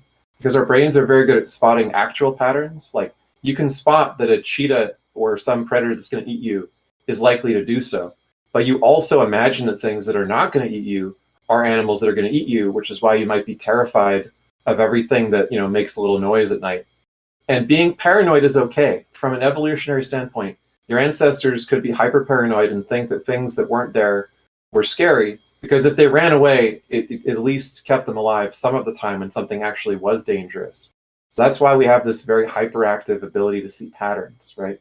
Is there's no downside to our ancestors being super paranoid, but there's a big downside to our ancestors being insufficiently afraid, right? So we've developed this hyperactive seeing of patterns that aren't actually there. But when we see it in extreme cases, we say that person is mentally, disturbed. That person thinks that everything's out to get them, or that person thinks that there's aliens in their tea kettle, or that person thinks that the government is controlling them through the radio waves or something like that. People who are paranoid and who believe things that are not there are there, we call crazy. But in very mild versions of it, it's just a common everyday thing called pareidolia. And that's what most theists who believe that everything is God's plan are doing. They're imputing things that happen close together as God had a plan and did all these things for some reason. It's also where we get things like Jesus toast. Jesus actually isn't showing up on your toast. Right. Yeah, I get it. Look, the thing is, I'm not paranoid, okay? My ancestors were not paranoid either. We're warriors. We're brave. And that was before we read in the Bible to fear no evil. You see? Also, lovers. Now and we're nurturers. really not paranoid. Now we really believe that everything is for a reason. Everyone has a purpose here. That's what we believe, man. So, Castle, have you ever thought about studying how consciousness works or how the brain works? Yeah, how does it work? Why don't you give me a crash course? Well, I don't want to go into too much detail right now, but What do you mean? Can't you just break it down simply, quickly? I did give you some, or I don't know if I was being. Tell me, what is the conscious? Are you conscious right now? Are you thinking? Are you using that brain to speak to me right now? Yes or no? Yes, I am. Okay, wonderful. I get. We can agree Castle, on that. Castle, you're interrupting me. Let me just finish a thought. So the thing that you could do if you want to go into studying this more is you could become more familiar with what accounts for your conscious experience and what accounts for some of your cognitive biases towards thinking that agents are behind everything, even when no agent is required to explain things. But you have to go and kind of do some work to study some neuroscience and to become familiar with the facts to be a more informed Oh man, party. you're telling me I have to go back to school to learn about what I've already figured out in life over 47 years of life? Yeah, it's gonna. How old are you, buddy? I want to know. Necessary. Yeah, it's not necessary for you to know that. It is necessary. With age comes wisdom. How old are you? It's irrelevant. It's relevant. Well, I won't have if you're not going to be able to get past who doesn't this, have the experience, the wisdom of life, if you're not going to be able to get past this, tell me about what it is to be conscious. I won't allow that. If you're not going to be able to get past this, then maybe we'll have to move on to somebody else. Saying, man. But it's not relevant. I asked you a simple question and you couldn't even answer that. Castle, I'm refusing to answer it. Okay, Castle, I'll have a talk back and forth. What do you think consciousness is? It's this. You have your own brain, Wow. you have your own brain that you're using to formulate these words, and we're having a discussion. You have your conscious and I have my consciousness. See? That is extremely vague, but I'm saying that's a quick way, an easy way to break it down. I asked for this man to break it down simply. He couldn't even do that. I actually tried to, and you interrupted me, and then you insisted on knowing my age before. Here's the microphone, and while you're at it, let me hear you sing that song when you're done with your statement. It was quite rude, actually. Let me hear what an atheist's heart sounds like. So, Castle, take the microphone. Castle, you don't seem to be able to hear someone out without interrupting them and interjecting. And we're having a conversation. Sandbagging. Yeah. So, in the case of neuroscience, for you to understand some of these issues, you're not going to be able to get it all from us in this conversation. You're going to have to be curious enough to want to know what's true and to go out and start doing some reading and doing some video watching and learn for yourself. Would you be willing to try that? Other people? I have to learn about my experience in life through other people's experience, right? Yes, that is how life works. But what about your own experiences? Well, and I just want to go back to my question of consciousness, because you seem to, is it relevant to a god would be more my thing, because I really wanted to ask we could agree that maybe the grass isn't conscious, and yet maybe a fish is conscious. Yeah, I think we could agree on that. The fish at least has some kind of mind to fend for itself out there in the ocean, Okay. whereas the grass has to sit there and take your abuse. It has Okay. no way to Now fight for itself. I agree with that. Get me, or at least there are ways because it's got a root system. But get me to a god. Does a god have a conscience? Look, did you know when it comes to God, I'm agnostic. I don't claim to know how God works. I just believe in God. So you are agnostic about a god. When it comes to God, I don't know how God does any of this. I don't know how God made any of it. I just believe that God exists. Well, I I'm gonna do. I want to ask the other question. So I will point out, even though this is your first time hearing about the potato, what if there actually is an eternal fryer underneath us? And what if not believing within, above, and all around is the potato, we will actually go there? And so my question to you is, how can we know we're not going to know there? And I guess you're saying that you're agnostic about a God, but you kind of, I guess you almost beat my punch because you're now saying you can't know that there's a God, but that's kind of a far difference from the trees.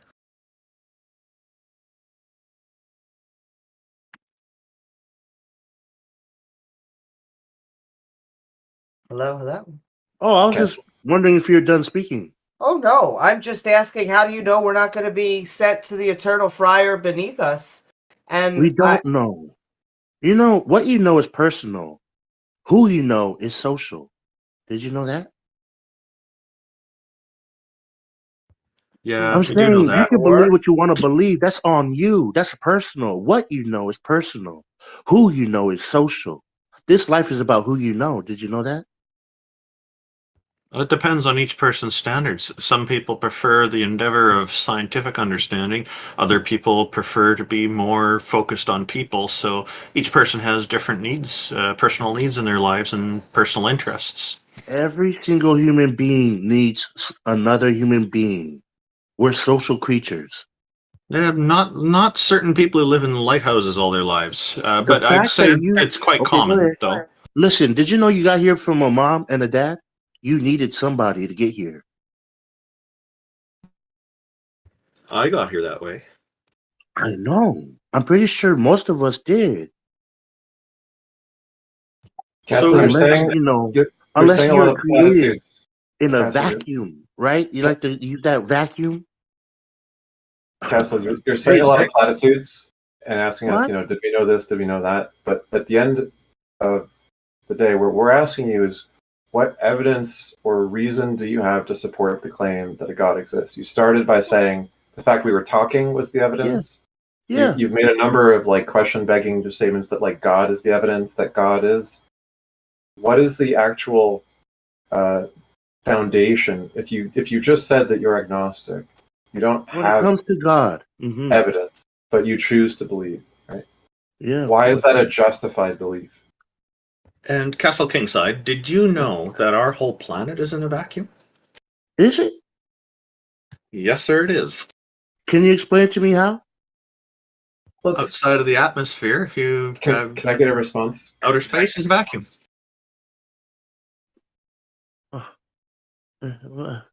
Listen, I think all I've blown his mind here. I'm no, sorry. I did didn't you know mean to that do that. the Earth, it orbits the sun, which is a star, right? Yeah, and between the star and our Earth it seems to be that space is pretty much a vacuum. A vacuum.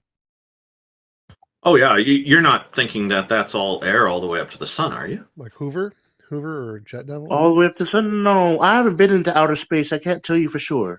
I can only tell you what the astronauts say. and the satellite equipment and Right. various other And means of all those determining other this. instruments. Right. hmm And let's get one thing straight. You didn't blow my mind on anything, okay? I'm here trying to help you guys. I'm here to serve you guys. That's what I'm here for. I'm serving you. I'm glad that your mind is intact. Yeah. Can I get a slice? Listen, do you know of you're pepperoni? speaking to an artistic genius? I don't know if you guys know that. That's why I asked for you to sing a song because I want to hear what kind of artist you are. Frank Sinatra. Yeah, the 2019 version and the cell phone version. Yeah, the mobile version. I'm just saying, listen, I'm here to help you guys. That's why I believe God allowed for this conversation. I'm But- here to Right, help. but you don't have any evidence that he did, and you don't have any evidence for anything so far. The evidence is this Actually, conversation. Castle, it was us who allowed for this conversation, and you should be thanking Taco for bringing you up on the stage. And he's using the name Jesus at the moment, by the way. And once Oh, again, Taco.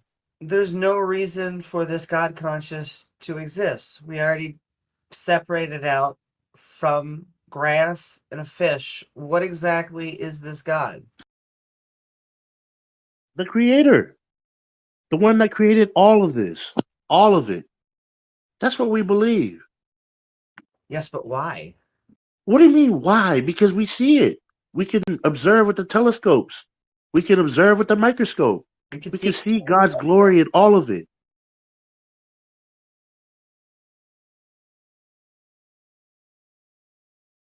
You can see It's God just with a a feeling of gratitude. Just to be thankful to be here. That we have eyes to see, ears to hear, a nose to smell, a mouth so we can taste these things, and hands that we can It's feel called things. being an animal. A butt. It An poops. animal? That's what you call it? I'm Yes. I'm thankful for the butt I have to poop when I can see the glory of God Not, in my not poop. all animals have these attributes. Did you know? You're saying Castle- not all animals have a face exactly like ours and all the exact same senses? Yes, that is true. Mm-hmm. Hey, Castle, I'm going to give us an update on the poll in the YouTube channel. 43% saying, are they grateful for the universe existing? 43% are, no, I don't need to be grateful. 19% are, no, I'm very unhappy about this. 10% are, yes, the universe needs me. And 29% are the others. Are the others? They voted for other, comments optional. Yeah. There's no one that said, yes, I'm thankful for this 10%. beautiful life that God has made. 10% said yes. Oh, 10%? Ah, cool. See? There you go. It starts off small, and then it grows to be big. You know? I know this because of my channel. I started off with 2 subscribers, and now look. And then watch, 2 to 3 years from now, it's going to be a lot more than that. You're going to see. You're going to see. I believe you. Call in to plug your YouTube channel. Yeah. Why don't you just tell us the name I'm of it? saying, I spoke it, and now it's going to happen. I believe it, and it's going to happen. It's just a matter of time. I say that about the lottery all the time. You what?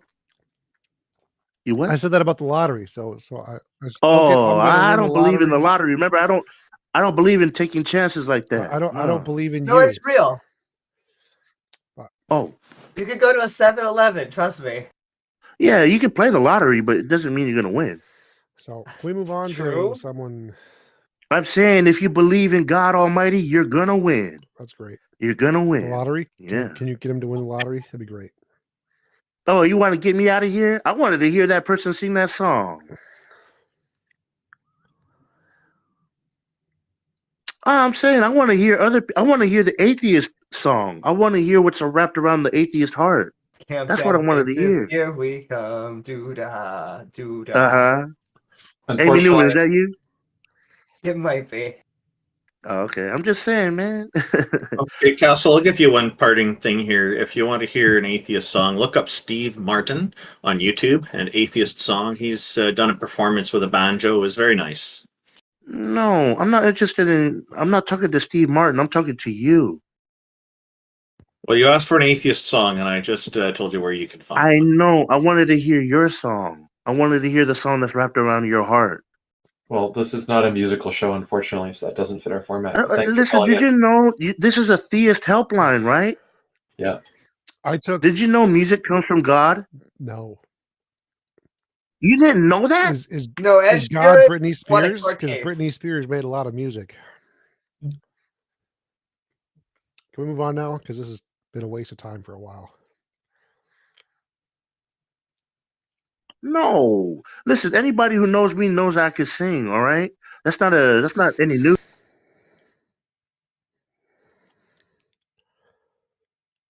In the 1970s. In the 70s? No, I'm pretty sure my ancestors knew about it long before the 70s. All right. Well, we appreciate you coming up here. We're going to go ahead and move on. Have a great day, Castle. Yeah, thank you for joining us, Castle. It was good talking with you. Thank you, man. Timeless, you're up next. What's going on? Hey, lab, bro, I've been waiting for so long.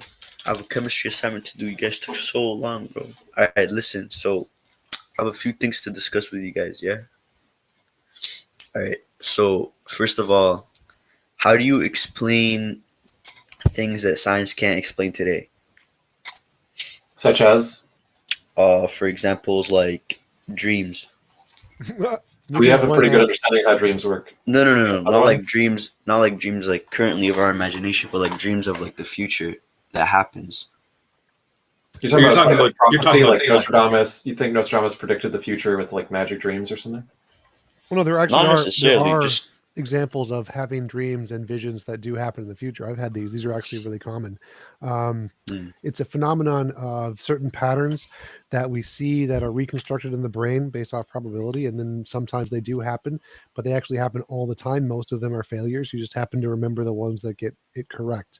So it's I forget what it's called, survivor bias, something. Remember the hits, forget the misses. Yeah, survivor bias. That's right. Computer fallacy. I mean, I'd have to disagree with that because some people, like, they have, for example, dreams of, like, them dying eventually, right? And then the time actually comes close to them where they do pass away. Well, if you wait long enough. How can the brain reconstruct their death date? Like, you can imagine yourself dying, and if you imagine yourself dying in a common way, like being hit by a car, there's actually a chance you're going to get that right because it's pretty common. Like if you imagine yourself being abducted by aliens, you're probably going to get that one wrong.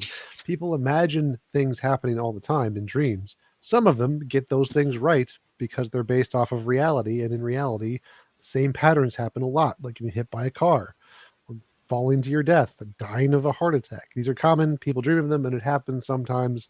Happens no greater than the rate of chance. It's already explained by science very well.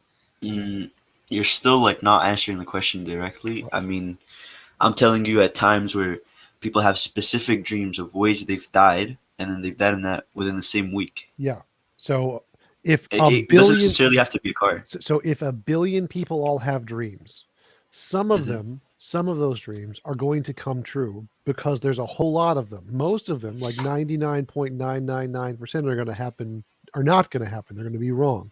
So if a bunch of people are dreaming, a small percentage of those people are going to have dreams that actually happen in the future.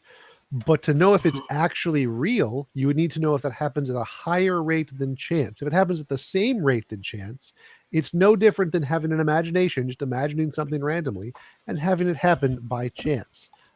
That answers your question directly. Sure. I mean, it's a very theoretical way to think about it. But that's the proven way science has already proven this has happened.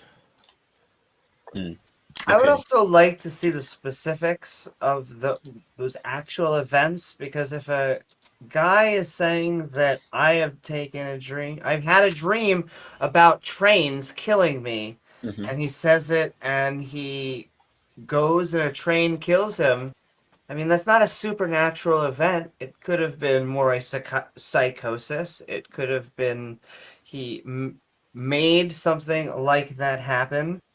I would like to see evidence that, I don't know, there's an actual Death Note style thing going on here. Well, you can't really have evidence of someone actually dreaming something. They could have just said it, and by coincidence, they would have just died. That's fine. But if you don't think that we have good evidence for what people dream, why did you bring it up as evidence for anything? I brought it up because I just wanted to see your answer, and I expected you guys to give me extremely theoretical answers, which you have.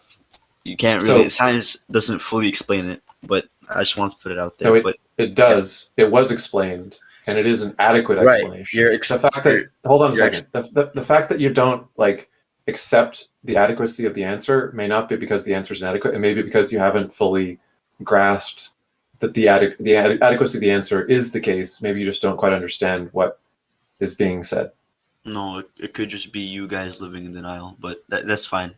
So anyway, my second So, point. Do you understand what the Texas sharpshooter fallacy is? So Amy mentioned that as like a more specific version of the survivor bias thing, and it's actually a good thing to explain. So suppose that you make a prediction. You say, I had a dream, and then the prediction comes true, and you go, wow, my dream was accurate, right? Now, you might say this is evidence for some supernatural belief, like you think that your dreams are reliable as a source of knowledge about the future, right?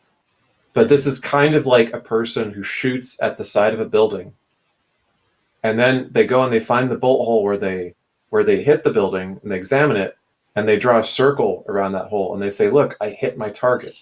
So they're justifying only the time where it hit the thing and saying that they aimed for the thing that they happened to hit.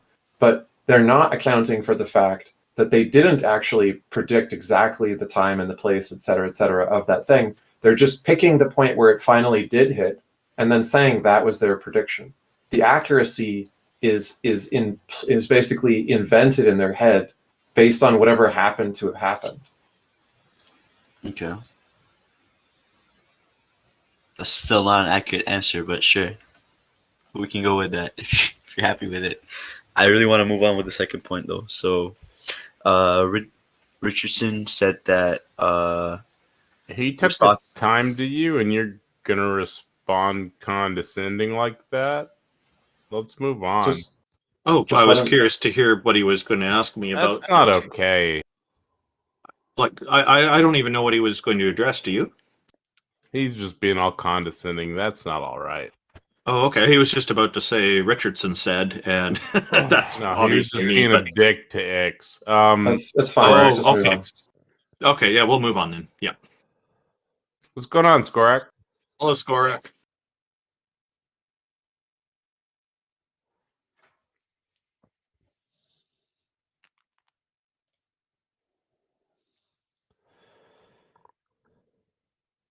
From the point of a theist, because I have some questions, right, about, sometimes things swim in my head that, resemble theistic thoughts. And I was thinking, hey, maybe here they could be clarified or answered to kind of like get my worldview all leveled, If that's not what you do, I can bounce real quick, no worries. Oh no, this is great. Actually, anybody who's trying to challenge their own ideas is trying to do something that I think is very worthy, and I think a lot of people here would probably agree with this too. So yes, please do present the idea. It sounds like this could be quite interesting. All right, thank you. I think I have asked this somewhere before, but I don't think I got. Anyhow, we all here believe in, natural selection and evolution, right? I was thinking, what kind of conditions could predispose for sapiens, specifically for humans, while every other species on Earth didn't get that almost like patch yet, like that like firmware update, right? Wouldn't that mean that if we got sapiens, which is this very unique, right, thing that only we have, it could either indicate a purpose, or if it doesn't indicate a purpose, it could be just like some sort of like weird freak accident, because those are the only two solutions that come to my head. But of course, I'm not here to answer the question. Everything is a weird freak accident in evolution. It's random mutation. It's the random part. Yeah, but most most evolutionary, lines usually happen for a sort of purpose, right? No. Like longer beaks in birds happens because they have to pick off worms and other stuff that hides in trees, No. It usually can be logically explained as to why, unless it's a mutation. you know, You're those. talking about a niche. Basically, you're saying that there must have that been is- some niche that it served to have the development of the precursors of sapiens. And then that niche, when it was exploited, allowed for increasing sapiens to be increasingly successful, which would have triggered a gradual increase in the degree of sapiens, right? Yeah, essentially. I'm talking like what exactly triggered, like, why Have you did heard we of- get it? Yeah, You so know? have you heard of Donald Hoffman? No. Okay, so he's got a book. I haven't read the book yet. I haven't obtained a copy yet. But Donald Hoffman's got a book called Sentience, The Invention of Consciousness. And he's done a bunch of research on animals, including blind sight in monkeys, where he found that, it was an accidental discovery, but he found that monkeys who lost all the neurological stuff that they need to be able to see, nonetheless acted like they could see stuff. And he thinks that this phenomenon, which he refers to as blind sight, is evidence that the phenomenal consciousness, the experience of seeing, can go away, but an animal can still receive the stimuli necessary to respond to its environment without the conscious part of it. I'm not sure what I think of the theory myself because I haven't read the whole book. But anyway, he thinks that there is an account for what kinds of conditions led to the development of what he calls sentience in our earliest ancestor that had a phenomenal experience. He thinks that birds have it and mammals have it. And like I mentioned before, he thinks that it probably developed in cylodonts, like some common ancestor to both mammals and reptiles. And he thinks the best candidate for the conditions that would have arisen is social hierarchy and the need for what's called a theory of mind about other beings to give you an advantage within the social hierarchy, which also requires you to have an awareness of your own thought process, a kind of thinking about your thinking, such that you can then infer what other animals are thinking and are likely to do, so you can predict what they're going to think about something happening, whether they're going to approve of it or disapprove of it, for instance. So you can figure out and strategize about how to do the things that'll win you the most approval and the most social popularity in your tight-knit social group. So he thinks that's the best candidate for what accounts for the original arising of phenomenal consciousness, aka sentience, as he uses the term, in our common ancestor. And It's hard to say, but that's one possible explanation. And if I could just add on, I actually need to look up that book because I agree with a lot of what Ix was just saying right there. I think that we have a layer of consciousness. I think we have animals that then have sentience because it's hard to ask, are amoeba conscious, even though we have animal form amoeba? But are dogs introspective? A lot of them, I think we're starting to get more and more closer to something like that. And I think when you're asking about sapience, I think the right word was niche. We are tool makers. And because we kind of had that with our opposable thumbs along with our bigger brains, that has made us accomplish a hell of a lot. And it's sometimes I get what I call the we went to the moon fallacy often, is we are so amazing. It has to be something special because we went to the moon, we did this, we built this. And to me, that just says once again that, to use the same word I used earlier, it's awesome, amazing that we have something that I think introspection, like I was saying, is another layer on top of that. To me, is like Ix was saying, thinking about thinking, in that, we're having meta conversations instead of just seeing if something is in front of us and running away from it or not. And so, this is what we do. It's natural, and it's because of social groups. Yeah, that makes sense. By the way, I got the name wrong. Sorry, I was confusing because I just watched the thing about Donald Hoffman. It's Nicholas Humphrey, and I was able to find the book. So if you look on places where books can be found, it is available. It's called Sentience, The Invention of Consciousness by Nicholas Humphrey. Mm-hmm. So, just to try to get this right, essentially, it's nothing special. It's just the it's a specific attribute we have that kind of like shows the illusion of it being like so much higher than other animals when in reality it's like one step above. It's like one deviation. Well, I mean, he thinks it was like a big breakaway that was very. The reason he thinks it was unusual for this to develop, like that it didn't develop in other animals, is that it's mostly a wasted ability. Like his blind sight research leads him to the conclusion that animals don't need phenomenal consciousness to solve tasks, like to solve problems. So that the ability to like think about your own thinking seems really important to us because we do it all the time, just compulsively. But if you look at animals that don't appear to do that, they're very, very, very successful. They can be very, very intelligent. They can still solve problems. But he thinks that cognition, the ability to like think problems through and even predict the future, is separate from this sentient experience, this phenomenal consciousness thing, and that there's no use for phenomenal consciousness in most animals. It doesn't serve any evolutionary advantage. It doesn't make you more likely to reproduce or to survive. But what it did do is it made you more competitive in a social hierarchy, because if you had an idea of what your own thinking was well enough that you could infer that other creatures in your peer group had similar thinking, you could guess what they were going to do in the future and what they're going to like and dislike for you to do to make them happy with you.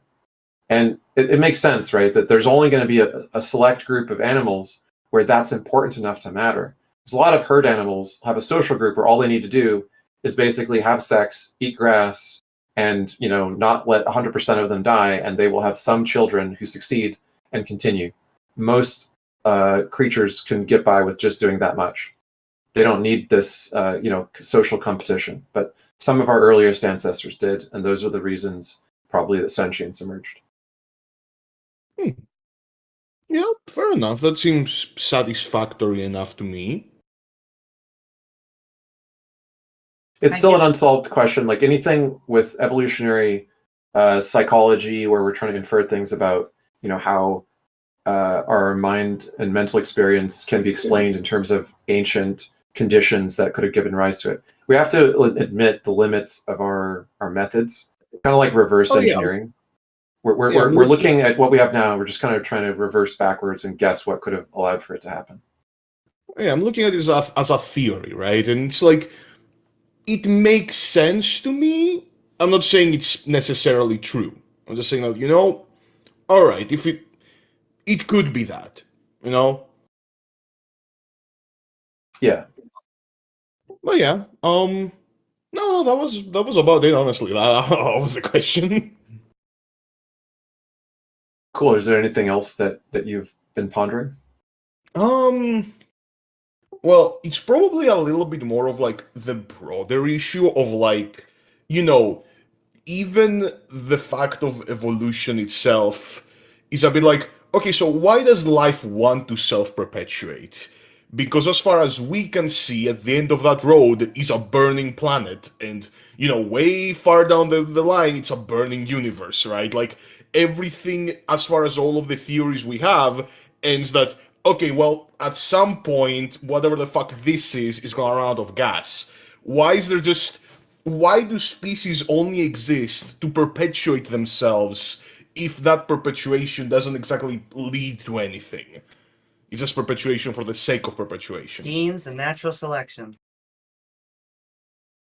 I mean, the question you're asking, the why question, unless it's rooted in some kind of teleonomy, like what is the mechanism that gives rise to or produces this, which is what we were talking about before. Like, what conditions would explain the circumstances that would favor or benefit a conscious being rather than an unconscious being evolving.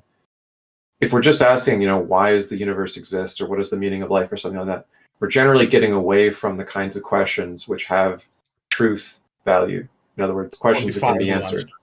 Right. Like you might have a personal answer to that, and that might be, important to you. That's fine. I think that a lot of us can create a meaning around why we think life is worth living, or why we think that there's something to look forward to, but it's going to be individual, right?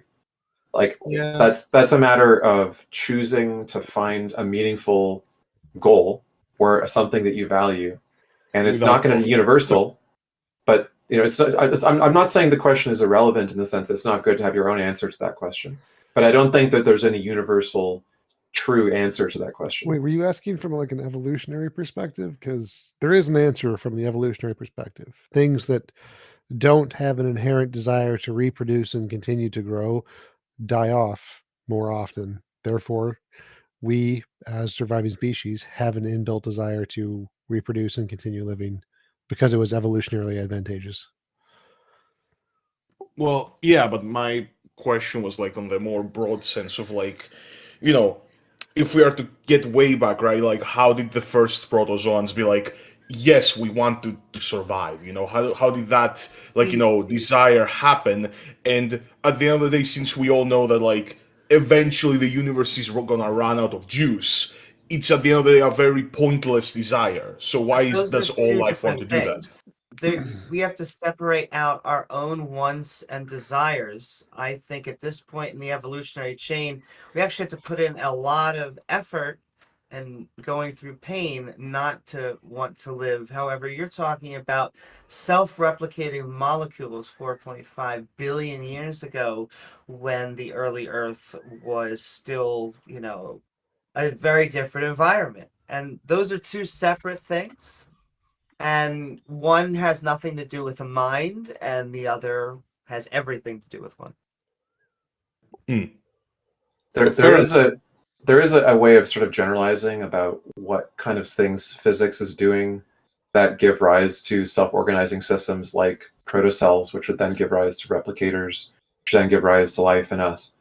One of the theories about what we could sort of say is generally happening is called the free energy principle by Carl Friston, and there's a bunch of different offshoots of this, which are to do with like how it works in physics, how it works in biology, but there's such a thing as a Markov blanket. If you think about physics in terms of information, a thing that has a membrane between an internal state and an external state, such that the internal state can be like in a patterned way different than the outside state in ways that are repeatable, is going to be able to self-organize to have a very different structure than the external environment. Basically, membranes are special, right? And so when we look at things that have a membrane between an inner and an outer state that's only semi-permeable, in other words, some energy goes in and out, but most energy stays on one side or the other, we then get very different stuff on the two sides of that barrier. And the theories about how life started have to do with just such a Markov blanket, aka a protocell, and all it required was lipids, which are hydrophobic. In other words, they repel water, to have one side of them that has stuff in it, hence the protocell's internal contents, and the other side, the ocean. And that allowed for self-replicating molecules to get started and have their results reproduce, and then the protocell splits into two once it gets too large, and eventually it bootstraps reproduction. So it seems like there's a kind of thing that life is that actually is generalizable even beyond life. It's just something that happens in physics over and over and over again.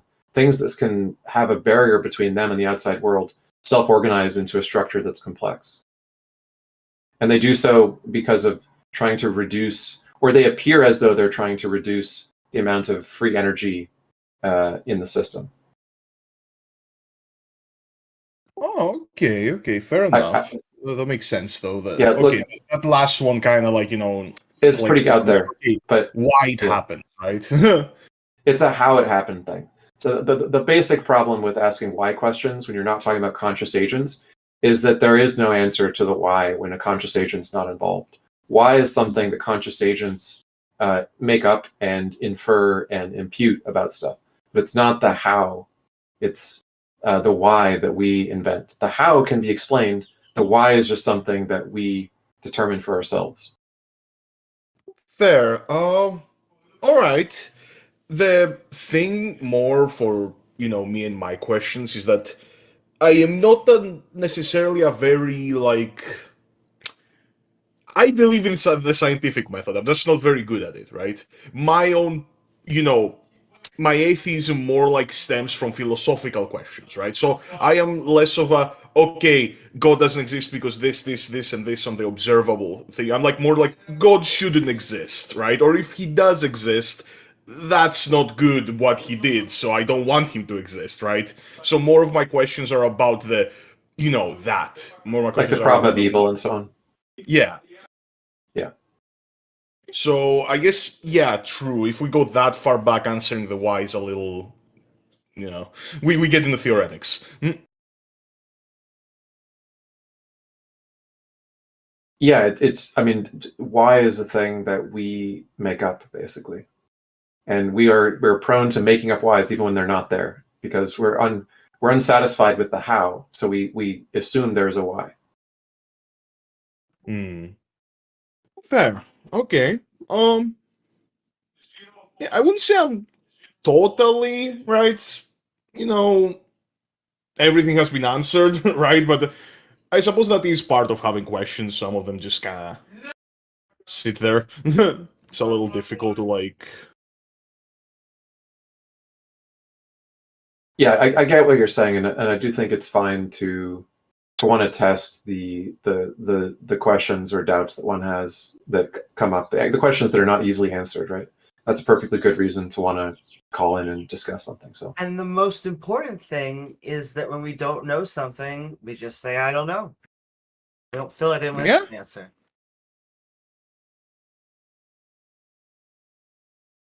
All right, fair enough. No, I don't have any more questions. Thank you. Well, thanks for calling. So much. Thank you for coming up. Thanks for joining us. That was great. We really appreciate you raising that. We've got Childish up next. Welcome, Childish. Thank you for joining us.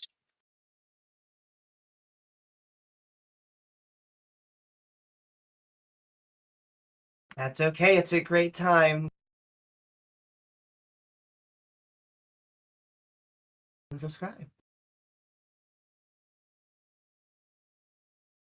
All right, Childish, if you're going to be more than another 10 seconds on here, we'll probably move on to our next guest and then bring you back after that. He's running outside as we speak. We do have a live show going here, so we should probably maybe put him back to the audience and bring up the next one. Slim? Hello, Slim. Welcome. Thank you for joining us. How are you today? I'm doing pretty good, thanks.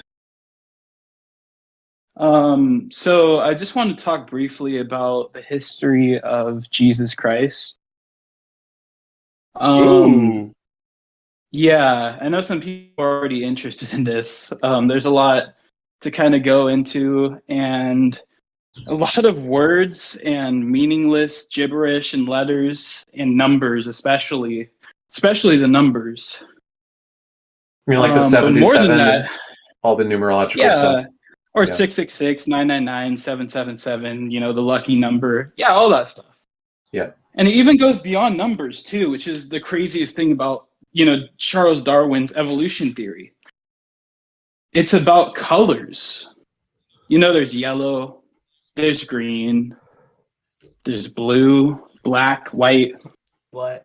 And, that's, some people would call that race bait in this server, especially when I say black and white. History of Jesus. Go back to the shirts and skins. History of Jesus part.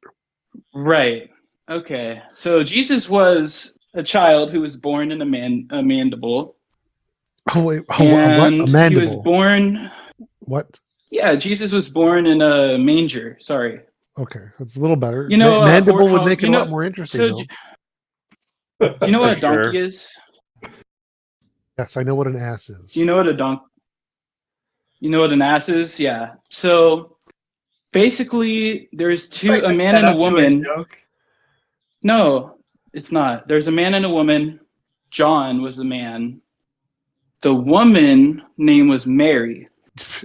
Mary was a beautiful lady. She was the most majestical, beautiful Hold on lady. a second. Before we do the nativity scene story time, can you just briefly state, like, what is your position? Are you a Christian?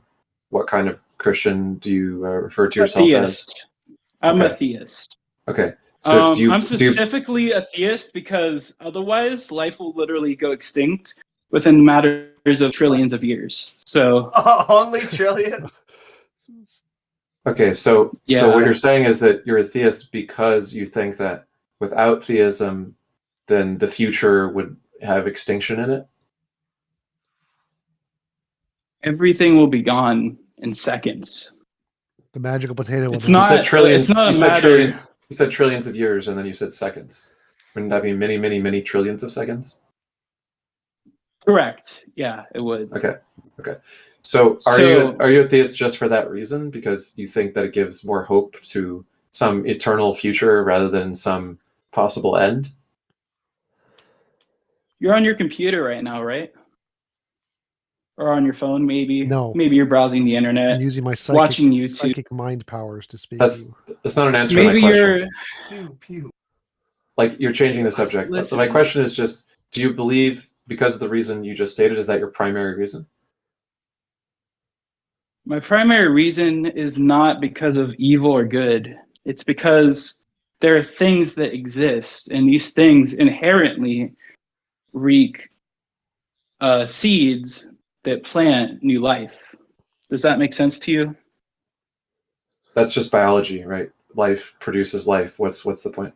No, it's not just biology. It's way more advanced than biology. If you want to talk about biology, you could talk about, Spider-Man. Oh my gosh, look, it's a superhero. It's Spider-Man.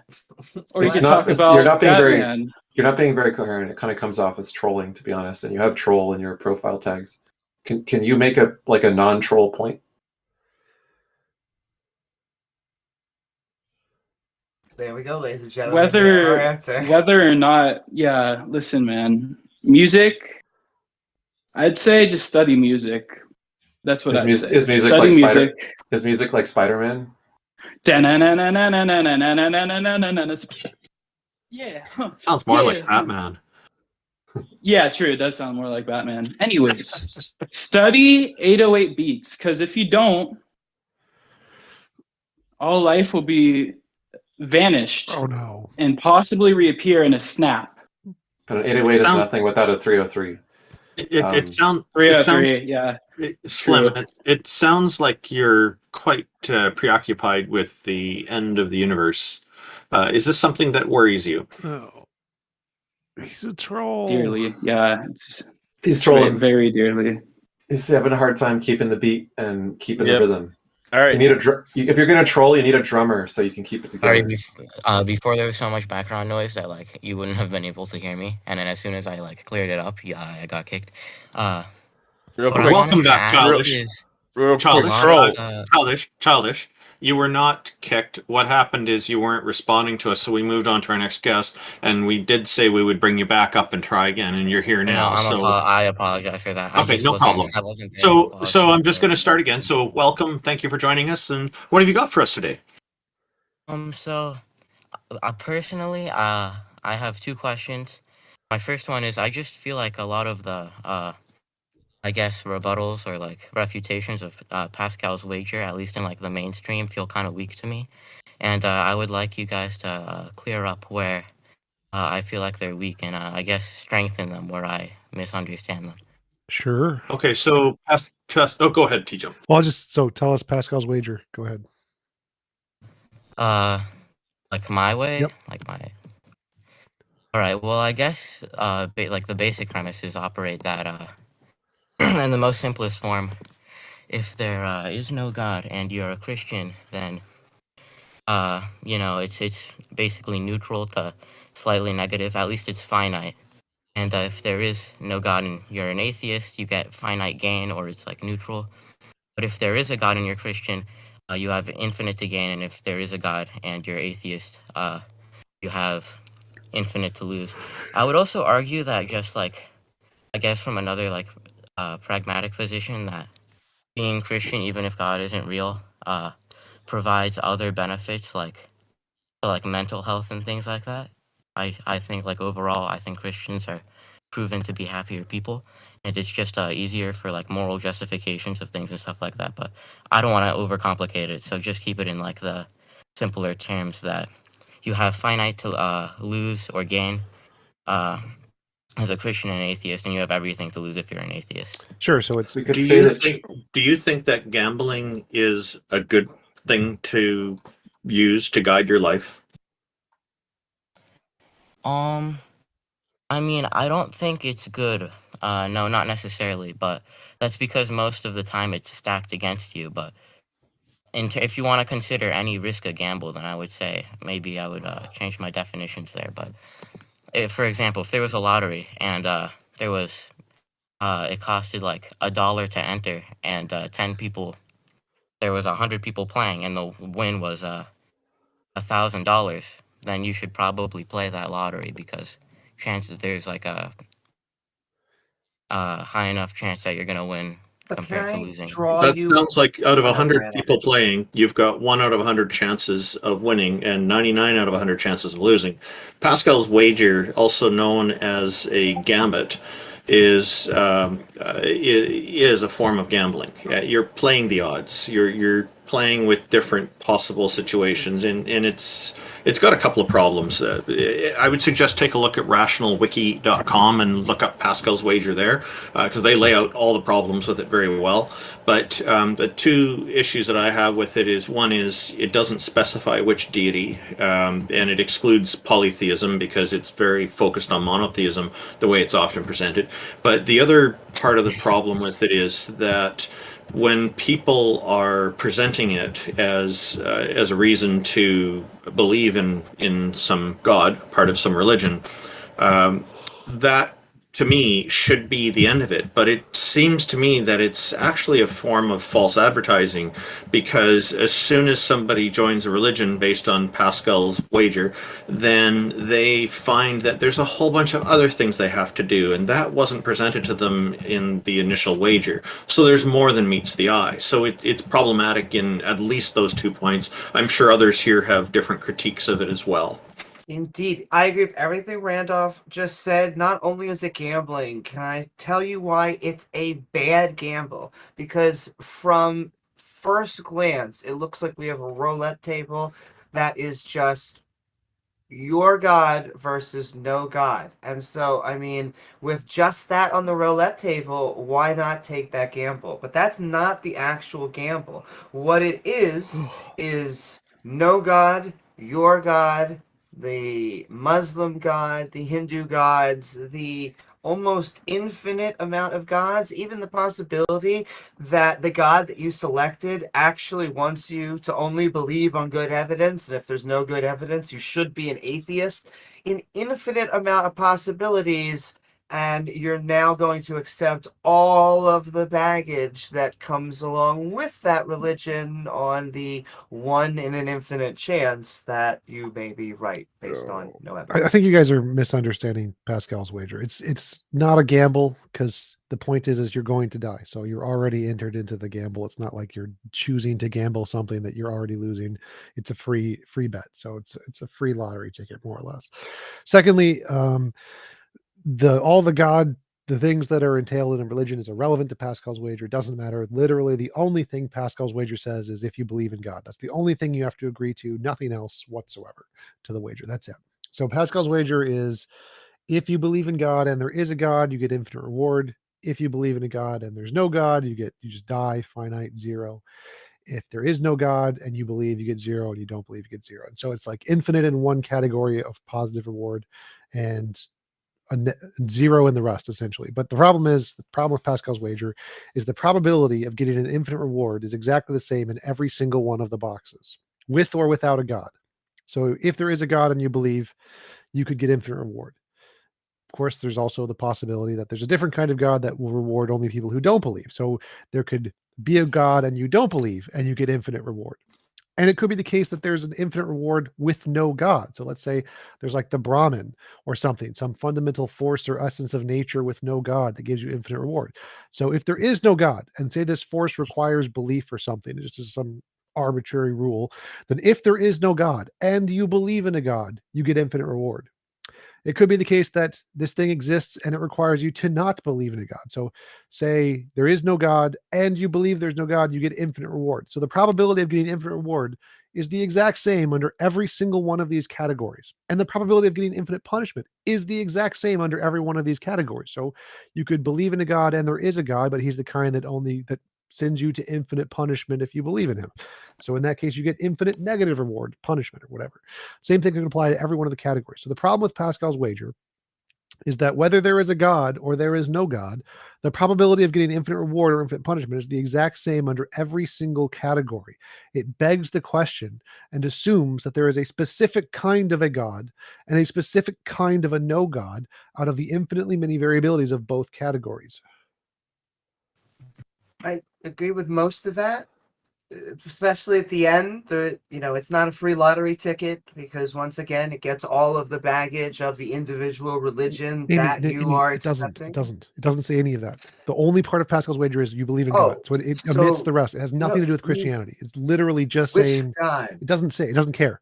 The only part of Pascal's wager is if you believe in a God, and there is a God that lets you into heaven for believing. That's it. There's literally nothing else in Pascal's wager. It omits So it everything. is a God that accepts you into heaven, and no, specifically, it was the Christian God. No. It was him very much saying, "Why not believe in the No. Christian No, God? no. Because you have No, it no doesn't. reason not to. You get all of the advantage of actually going to get to heaven for just saying." No. Pascal's Why wager not? is irrelevant to all of that. Pascal was specifically trying to say there is a reason to believe in a God, even if there's no evidence of God, which means it doesn't tell you And what kind of that God. is not true.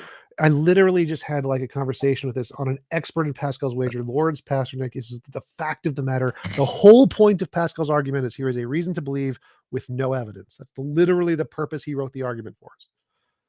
And that is why Pascal's wager is a bad wager. Sorry to interrupt, but I feel like I would agree more with like Pascal's wager. The whole point is that the whole point of it is that it's like standalone, that there shouldn't be any other evidence that goes with it. But I would say that, don't you think that if we conclude that betting on a God is better than not betting on a God, even if like you're betting on for example, a God that favors atheists, that would say, it's better to be atheist than not, then No. that's still hedging on the fact that there would be an atheist God. So wouldn't you want to prove the most likely of all of these options? Wouldn't that be the most rational? There's no such thing as an atheist God, like one that atheists believe in, That wasn't the because point. of what I mean, atheism. like a hypothetical, like a God that would like favor atheists to like even it out to say like It doesn't matter. Oh, it does. So his question is if there is a God who allows atheists into heaven, then we get into heaven. If there's a God who allows theists into heaven, we get into heaven. So either way, to get into heaven, you need a God. So I addressed this in my very beginning part. If there is no God, there can still be a heaven, like the Brahman, just a force of heaven. And so even if there's no God, you can still get into heaven. Whether there's a God who allows believers into heaven, there can be a God who allows non-believers into heaven. There can be no God who allows believers into heaven. Like there's just a force of heaven, like a heaven force or something. And there can be no God who allows disbelievers into heaven. So whether or not there is a God, the probabilities are the same. So it is not only the case that you get into heaven if there's a God, regardless of whether or not it's atheist or Christian. You can still get into heaven with no God. It sort of sounds like conjuring up a square of opposition. Well, what I would say to that is that I think that you have to. It's like the most rational to say like pick the most likely out of all those gods. So for example, they're all equally. or if you want to say, well, there's forces that like aren't gods that you can like there can be heaven without They God. are all equally likely. That's the point. Well, I'm saying that I don't believe they're all equally likely. I mean, you can say, for example, okay, we can broaden the remember goal before where you said the point of Pascal's wager is there is no other evidence, that right? there is no It's evidence. its own standalone thing. So if it's its own standalone thing, the probability of each of these gods is exactly the same.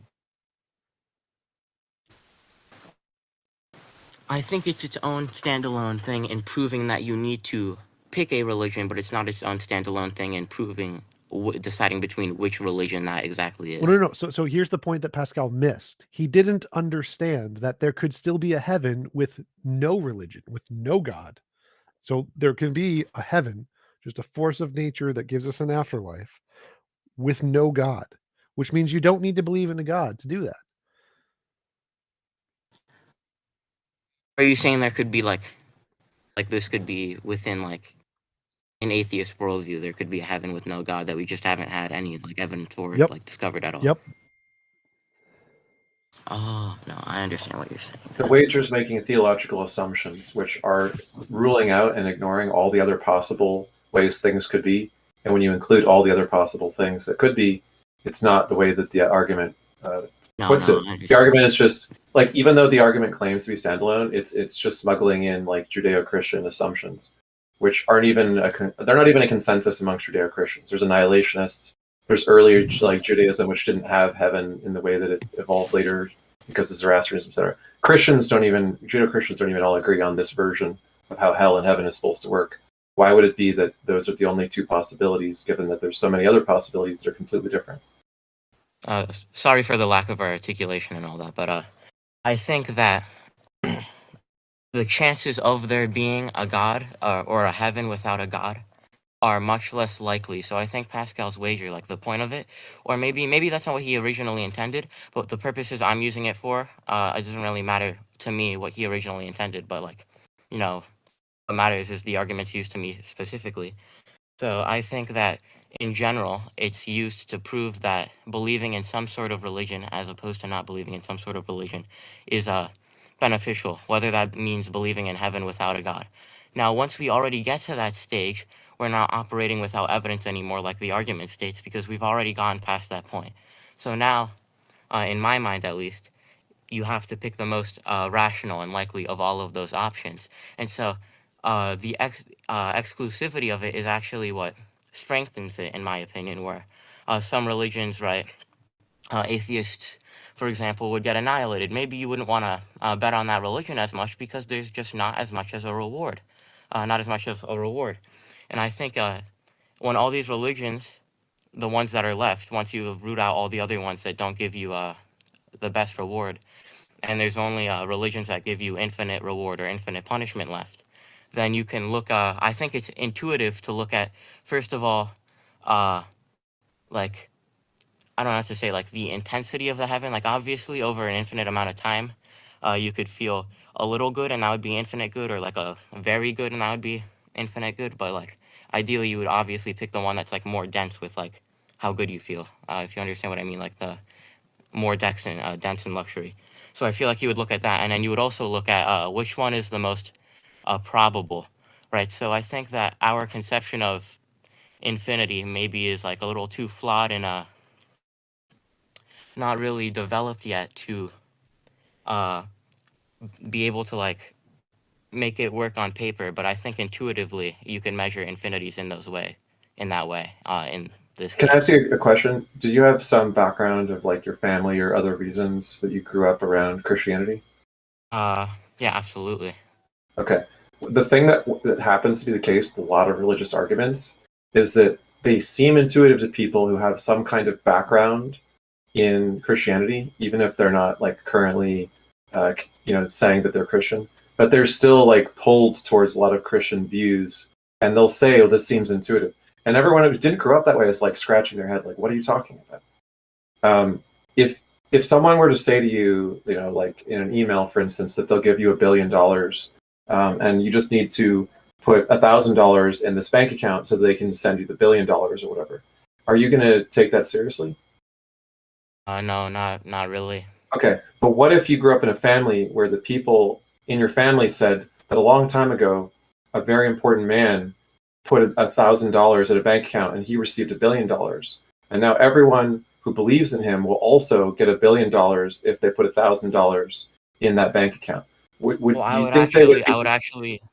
I'm sorry for interrupting if I did, but I feel like I'd actually have evidence for that because I know based off of previous experience that let's say more often than not my family gets things right. Let's say that more often than not they don't lie to me. That it's not like philosophically or theoretically impossible for this man to want to give me that money. So if my family told me, I don't see why I wouldn't believe it. But I think that's different because the point you're trying to make is like into me being indoctrinated into it, right?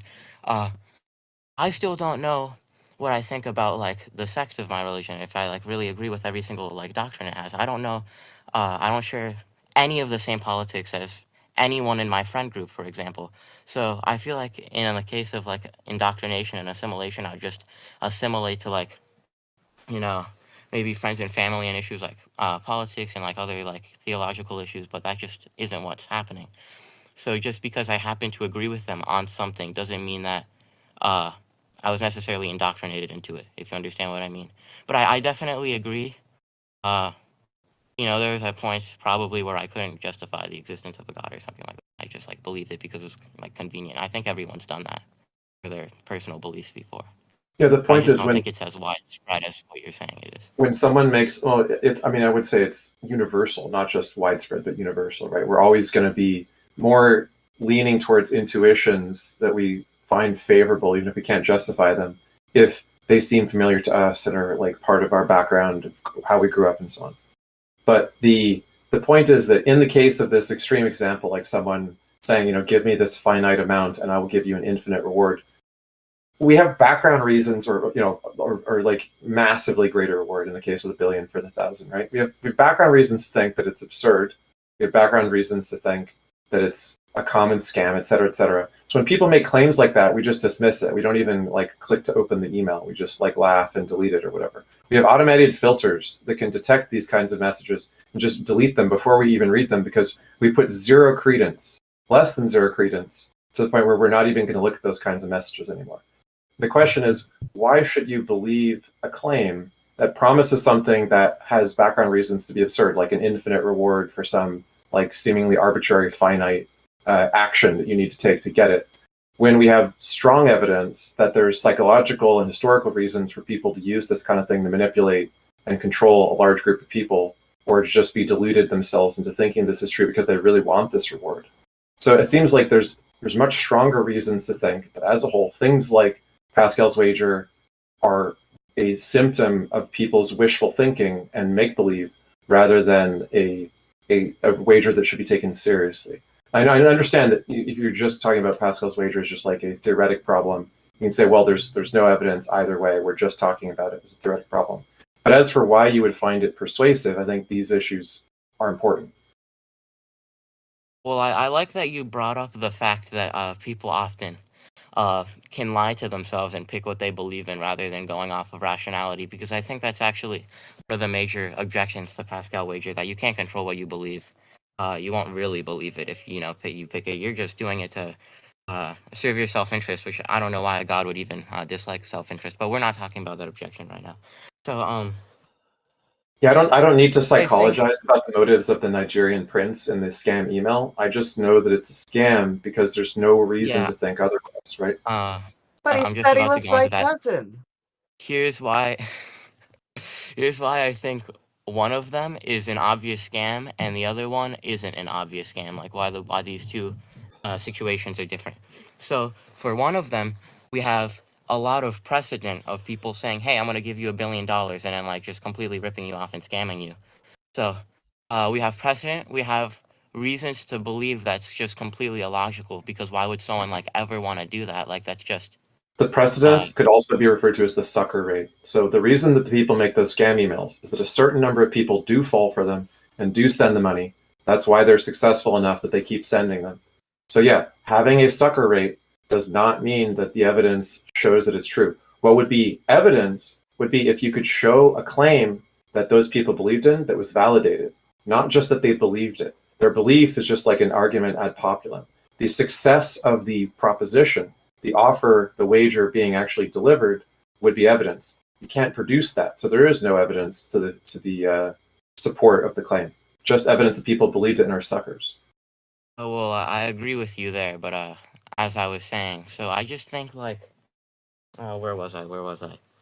Like, we have reasons to think, because of prior experience, why the scam email is obviously a scam, because we've noticed patterns where people tend to say, "Hey, I'm going to give you $1 billion," and even if it's never been done before, we know that people just don't give $1 billion, because we've seen this in situations other than emails, right? For example, no one just randomly walks up to people in the middle of the road and says, "I'm going to give you $1 billion." So we just have previous like experience of this to know that this is just something that never happened.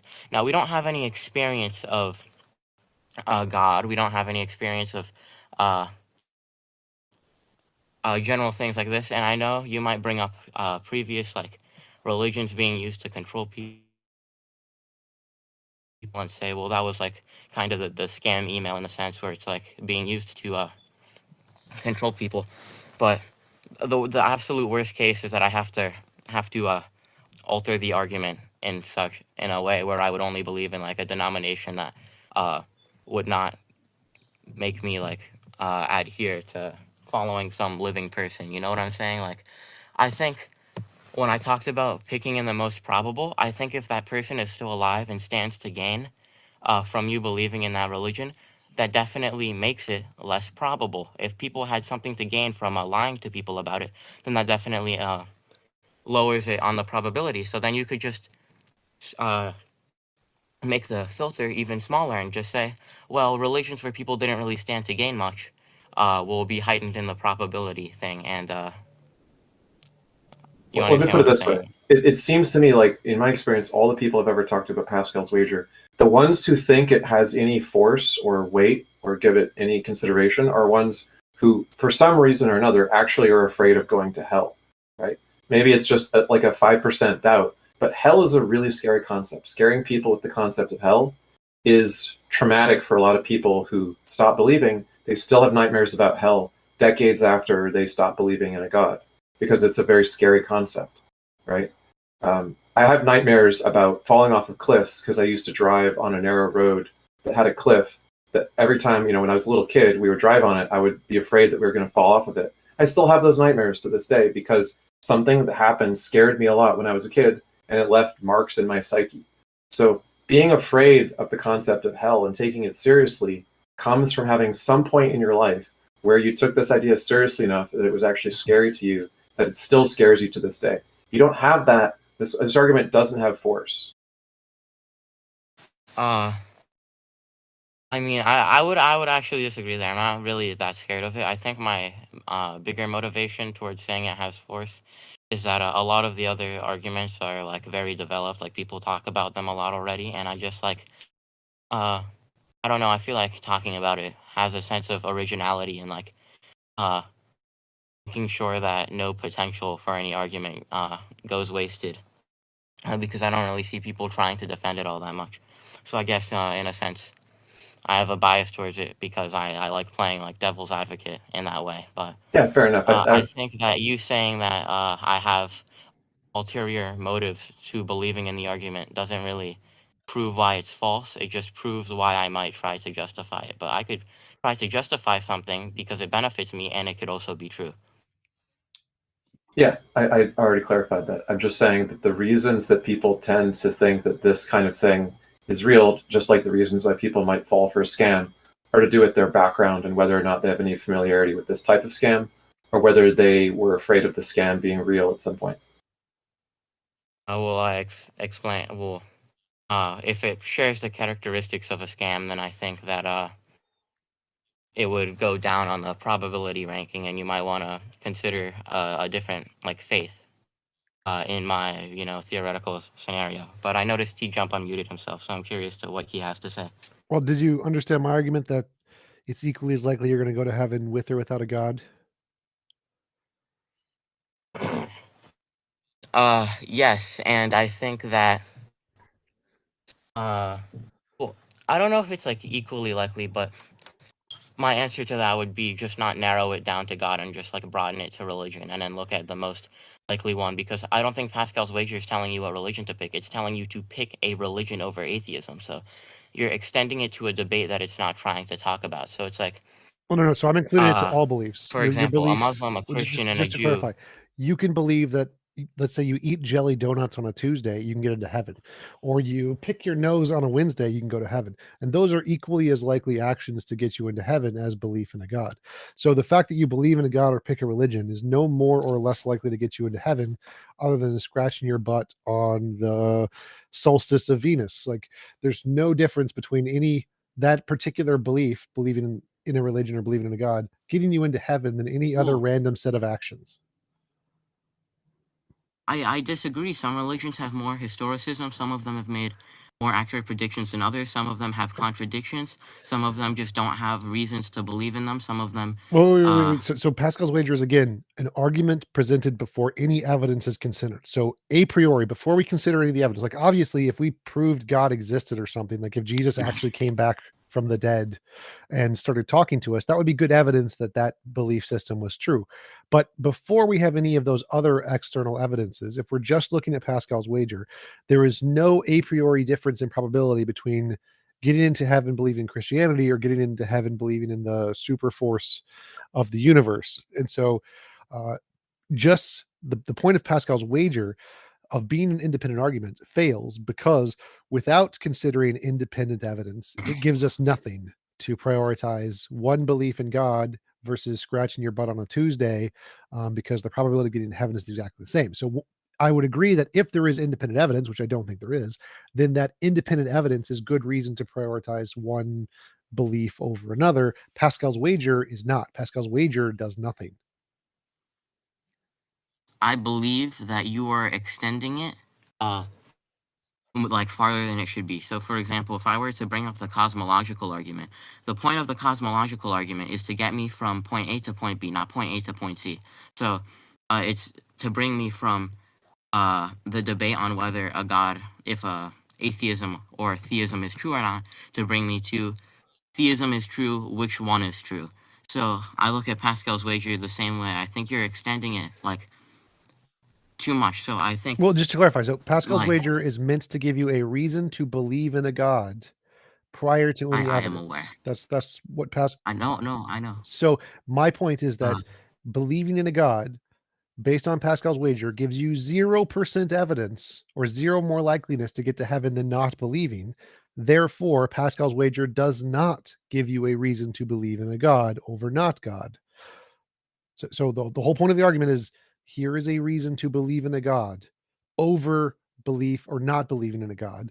And my argument is that's wrong because not believing in a God based on Pascal's wager is equally as likely to get you into heaven. Therefore, Pascal's wager fails because it does not provide you a reason to believe in God. Can you agree that believing in some like force in the universe, believing in a heaven even without a God, can you agree that that is a religion, or do we disagree there? Maybe, but I would, again, so my point is believing and not believing have the equal probability of getting you the infinite reward. So even if like we can just grant, let's say believing in the force of nature is a religion or whatever, not believing in the force of nature and not believing in God are both equally likely to get you to heaven as believing. I think we're like not seeing like. I don't think I'm understanding, like we're understanding each other very well here. So what I mean is Pascal's wager is to get you from atheism to theism, right? And so you can say, well, this is irrational because whether like they're both just as likely, but it's not true atheism that is just as likely. It's atheists that happen to also get the infinite reward of heaven, right? That is just as likely, which is that's equally possible. So again, Pascal was begging the question. He was assuming atheism entails that there is no infinite reward. He's wrong. That's just his baseless assumption. There is no such entailment in atheism for that claim. So if he wants to say, let's say infinite reward versus not infinite reward, you have a reason to believe in infinite reward. Well, no, because again, not believing in infinite reward, you're still equally as likely to get the infinite reward. So the belief, the action of believing or not believing is 0% more likely to get you more reward than the alternative. So belief or reason to believe, it does not provide any reason to believe. It does not provide any reason to not believe. It provides no reason to do anything because none of those have any increased probability of getting the reward, whether or not there is a reward. Being an atheist and getting such a reward implies that there is applies that the reward exists in the first place, which right? is perfectly compatible with atheism. It is okay. No. I agree, or not really like agree, but like I understand what you're saying. So what I'm saying is that I don't I don't really want to go back and forth and like in circles here, but atheism, like the reward from atheism, if atheism does get a reward, it is a religion that rewards atheism. So you'd still be completely rational to be an atheist. Again, Is it not? there's two possibilities. There is an atheism that rewards believers, and there is an atheism that rewards disbelievers. There's two different possibilities though, just like a God who rewards believers and a God who rewards disbelievers, like a God who puts atheists into heaven but puts theists into hell. Each of those possibilities could exist. So if there's an atheist universe that rewards disbelievers, you not believing in a God and not believing in a heaven is what gets you the infinite reward.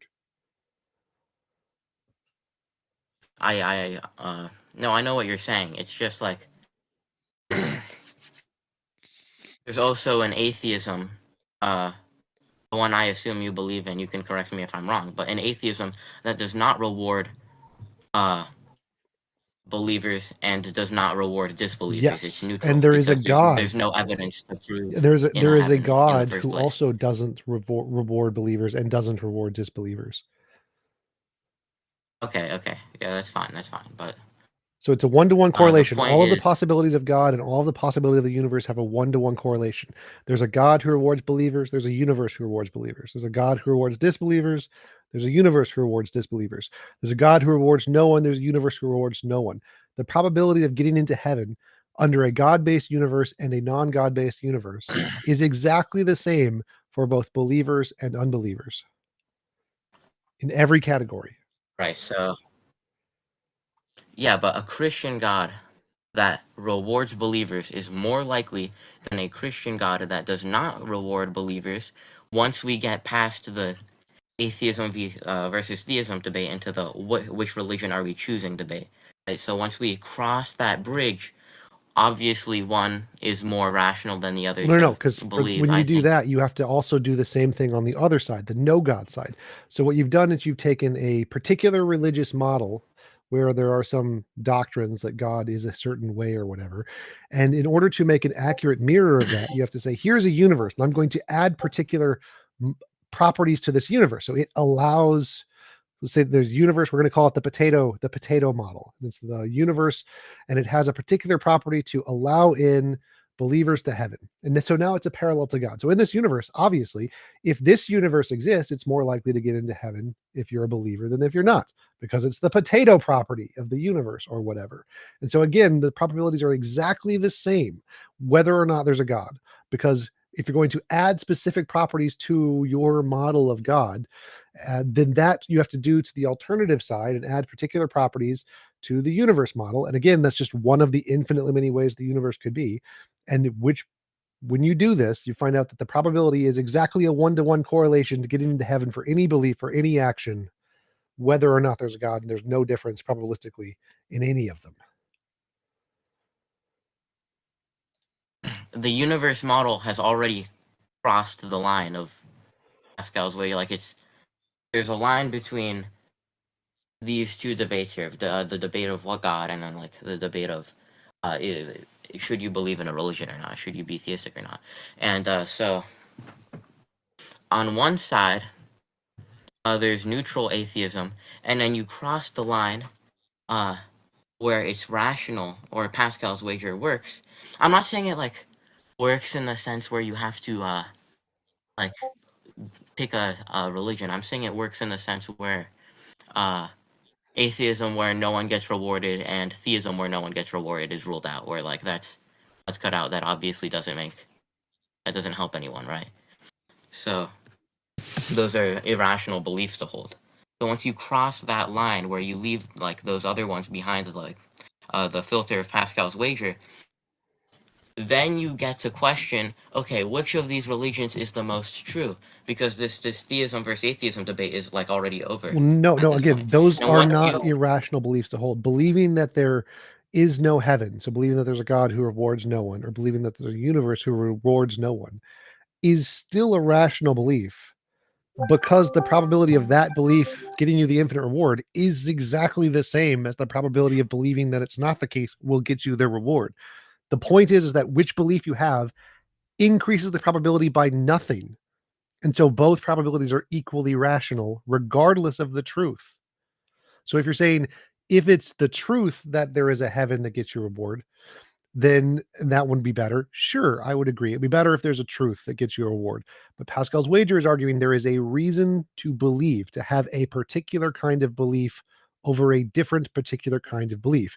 And his reason is that if you have this kind of belief, you are more likely to get to heaven. But if that statement is false, and you are not more likely to get to heaven because you have the exact same probability of getting to heaven if you have the disbelief, then his original argument is proven false because you no longer have a reason to prefer one of the beliefs over the other belief, even if we grant that for this to be the case, there has to be a heaven.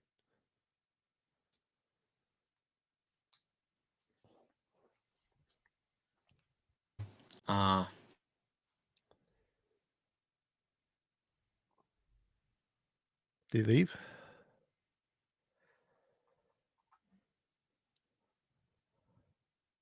Yeah, looks like he left.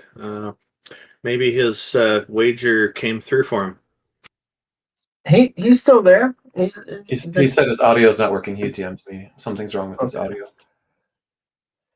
So that was a pretty in-depth view of Pascal's wager, and TJump, thank you for laying things out so succinctly. You've given me some things to think about. I will be listening back to this section because these are some new perspectives for me, and I found it fascinating. Were we just speaking with Childish? Is that right? Yeah. And TJump, do you have a video? You said that you just did like a conversation with somebody who's an expert on this particular topic. Yeah. Do you have a video you could refer us to? The newest one on my channel with Lawrence Pasternak, I guess. Cool. So everyone who wants to learn more about this can watch Lawrence Pasternak interview with TJump on TJump's YouTube. Oh yeah, and if someone wants to post a link in the chat, I'll relay to the YouTube chat. Welcome back, Childish. I was jokingly saying that maybe your wager came through for you, and that's why you disappeared.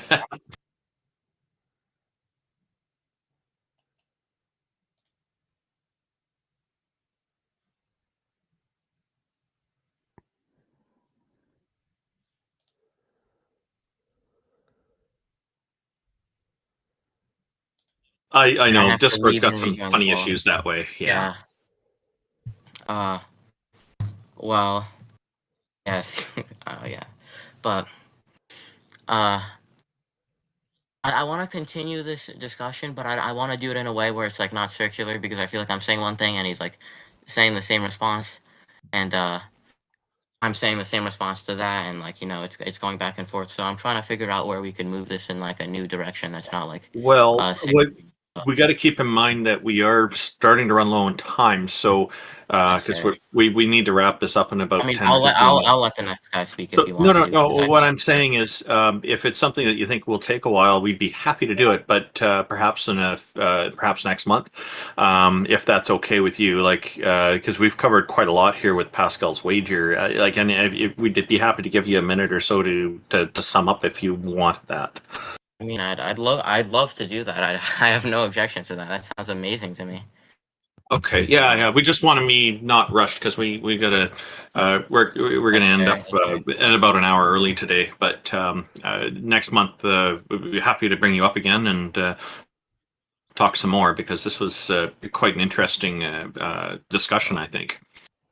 I had a good time talking to all of you, so I'm grateful. Also, TJump's video with Lawrence Pasternak, did anyone find the link to it? And would you be interested in watching that to understand more about what he's talking about? Yeah, I'm interested in watching that. Sure. Does anybody have the link for him? I'm trying to find it on your YouTube, TJump. Click on lives and go to YouTube.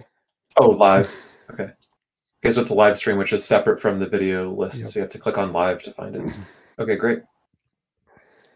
Lawrence Pasternak, I found it. Okay, I'm going to DM it to you, Childish. You can post it in the chat or leave it for me, and I'll post it everywhere. I mean, I got what I wanted. I specifically wanted to talk to TJump because I remember that debate he did on Modern Day Debate like 3 years. I don't know how many years ago it was now, on Pascal's wager.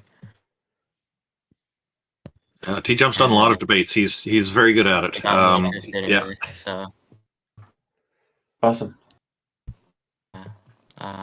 I guess I'll let the next guy go up then. Well, thank you, Childish. We appreciate it, and we look forward to speaking with you again next month. Goodbye.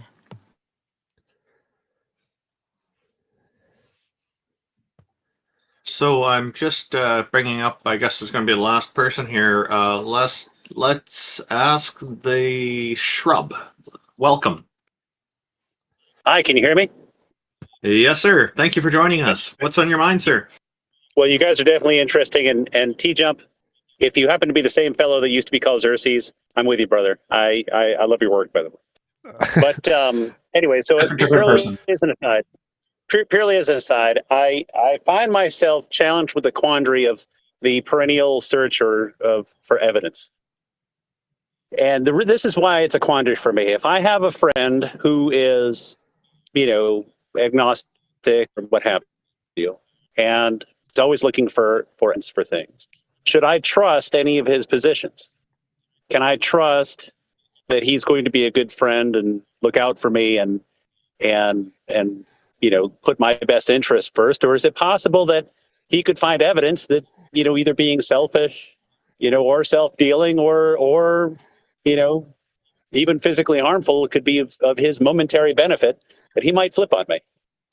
That's a possibility. Like, this is you're dealing with interpersonal relationships. Different people have different tolerances and standards. In business, I value an axiom, trust but verify. That it works quite well. So, there's certain people that you can trust, and there's others you may not know so well, or you may know that they have certain ethical tolerances that are different in certain areas. That again, it boils down to interpersonal skills. But the short answer is you should trust nobody, and try to use some kind of rigorous critical thinking or skeptical approach to making sure that what they're telling you and what they're promising you is correct. But the reality is we don't have time for that. So that's why we build these relationships and have to trust people. We have no choice but to trust people in many circumstances. The person rescuing us when we're drowning, we don't have time to question if they're actually trying to rescue us. We just go for it, right? So it's kind of a hit and miss. You have to look at the situation and decide, is it appropriate to question it. Some people, if they're going to tell you something minor, like they believe in a certain deity, it tends to be no problem to just go ahead and trust that. But if they're telling you something that's really going to have a strong impact on your life, you'd probably be better off to kind of check on things and verify these things. So I'd say no. I say that'd be completely wrong. You would need evidence that someone who requires evidence would be more or less likely to betray you. That would be the question you're asking. Because the question you're asking, if someone requires evidence, should I trust that they're going to maintain, I don't know, friendship or whatever, their personality trait? In order to answer that question, you would need to find out if someone who does seek evidence is more or less likely than someone who does not seek evidence to change their personality. I would be willing to bet a significant portion of money that the person who requires evidence is less likely to change their belief system than the person who does not require evidence. Because if they do not require evidence, if they do not have a threshold to change beliefs, then they are more likely to change beliefs than someone who does have a threshold to change beliefs. But then your question is implying, I agree with this. Yeah. Implying that the further end, what if their threshold is they cannot change their belief, like infinite requirement or something, and they have no threshold that is an unmeetable threshold or something? That person is probably a crazy person. So having a rational threshold that you can change your belief system based on evidence is a rational thing to have. And then if you're asking, well, maybe that means he could change your position to do bad things. Well, sure. If there was like a lot of evidence in the universe that killing one person would save 1 million people, and there's a lot of evidence that you should do this, then maybe that person would turn on you and kill you. But that's probably a good thing at that point that they did that. If there's a ton of evidence that it's going to save millions of lives to kill you, then yeah, the reason they did it was probably a very good reason. And so changing your beliefs based on sufficient evidence is a positive trait, not a negative trait. That's excellent points, TJump. I agree with you. Okay. Well, I mean, to me, the challenge comes from if you are constantly evaluating based upon new evidence, then you're also open to receiving what could be misleading information. Sure. You know, there's always a possibility that someone's going to whisper some gossip in your ear and say, you know, this guy's probably not on the level, and you know, if you have an opportunity to make money or take advantage of this other person, then go for it, man. I mean, you know, because you know they may not pan out in the long term, and Well, that doesn't make sense, because if someone requires evidence for something, they would require evidence for that claim too. So if someone brings in a new claim that challenges their position, they'd say, okay, what's the evidence? Because they're open to evidence, they would be looking for it in all of the challenging beliefs. And so the only beliefs that would become I don't know, believed by this person would be the ones that can supply real, genuine evidence that they're not just figments of their imagination. And that's a good standard. Yes. So the only reason you would think this person would turn on you is if they have good evidence, or whatever their standard of evidence is, to do so, which is a very good reason to trust them. Okay. So what would qualify, if you're agnostic, what would qualify someone as trustworthy? What would qualify someone as trustworthy? Like, if Like supposing, how long would you have to get to know someone before you'd say, you know what, they're trustworthy? I don't know, but I'd say that for someone to be trustworthy, their standard of evidence would have to be something like science. And if they have a standard of evidence like science, in order to establish Okay, so if they beliefs, believe in the Big Bang Theory, does that mean you can trust them with, you know, say watching your dog? well, again, these are different beliefs. So if you're asking about someone who is skeptical and is applying a skeptical rationale, and what makes their skeptical rationale reasonable, it would have to conform to science. Now, trustworthiness and whether a person's moral values and personal values match. No, just trustworthiness. No, you're not understanding. You know, like Stop. you're going on a vacation No, for 2 I weeks, and understand they what you're say they're saying. willing to house Stop. for you. These are two separate systems of ideas. You can be perfectly skeptical and rational and be a narcissist who just steals everything from everyone. There is no correlation to the amount of skepticism you have and your personal ability to steal stuff. There is zero correlation to these two beliefs. Nothing correlates them. You could be a Christian pastor who believes in a God and has no skepticism whatsoever. You just have blind faith in God, and be a pedo priest. There is absolutely zero correlation to the amount of skepticism and the amount of trustworthiness. None whatsoever. Two different ideologies. There's actually this is where but my if person A and person B are both agnostic, how should person A evaluate whether person B is trustworthy? Give them money and see if they steal it. I think you're also just you're making an assumption implied in all of your statements that the alternative is, if the two people are Christian, then well, that somehow settles the matter or makes things completely different, right? But what we find, I'm trying to say, if in the absence of any Christendom, in the absence of any, you know, shared belief structure, what should you evaluate someone else for their trustworthiness by? What standard would you hold them to? That last part that you said, the lack of a shared belief structure, isn't. No, I'm saying if we wipe the table clean and say there's absolutely no Christianity, there's no God, there's no religion, there's no shared belief structure. The same. We're both agnostics. How do I trust you? The same. There is no difference between whether we have a shared belief structure or whether we do not have a shared belief structure. The shared belief structure is zero evidence of anything, whether or not you're trustworthy. It provides nothing. It's garbage, complete nothing. The reason you should trust someone is if they have a history of being trustworthy, loaning money to them and they give it back, completing their promises, not stabbing you in the back. If they have a history of being trustworthy, that's a good reason to trust them. Okay. Which is what I was give them a chance to start basically, which is what I was basically alluding to at the very beginning. Relationships. Okay. It also opens the possibility that you are giving people a false trust for a reason that's just they're supposed to be in my group. You go, well, hey, this guy can't be selling me snake oil. He told me he's a Christian. Yes, judging people based off of a similar ideology is what fools do. It's called an appeal to authority fallacy. That's why there's pedo priests. You should never trust someone because they have a shared ideology. That's a dumb idea. Don't do that. Indeed. Okay. I mean, if somebody says that, you know, that they that they want to join ISIS and they want to be a freedom fighter, can you should I just give them a shot and say, yeah, you can watch my house for a month? If they have a history of being trustworthy people and never harming anybody, maybe. All right. Okay.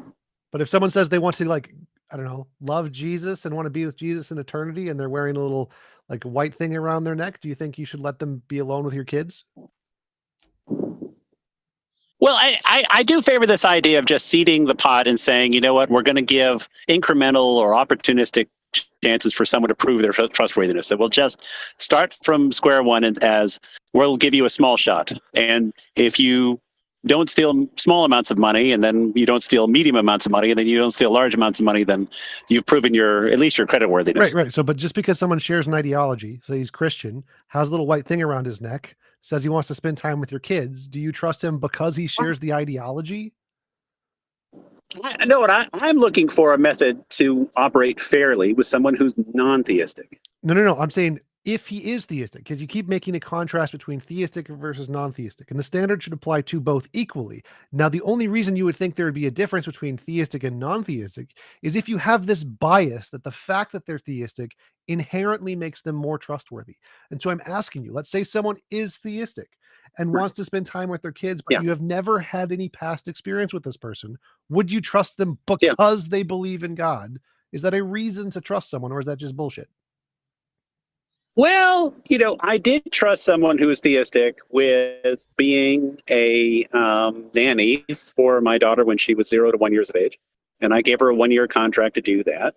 And her faith was a major sway of why I chose her. That's stupid. You probably shouldn't do that. That's what happened to all the pedo priests. Is their parents did that, and their parents and their kids were molested because they believed him for that reason. That's stupid. Don't do that.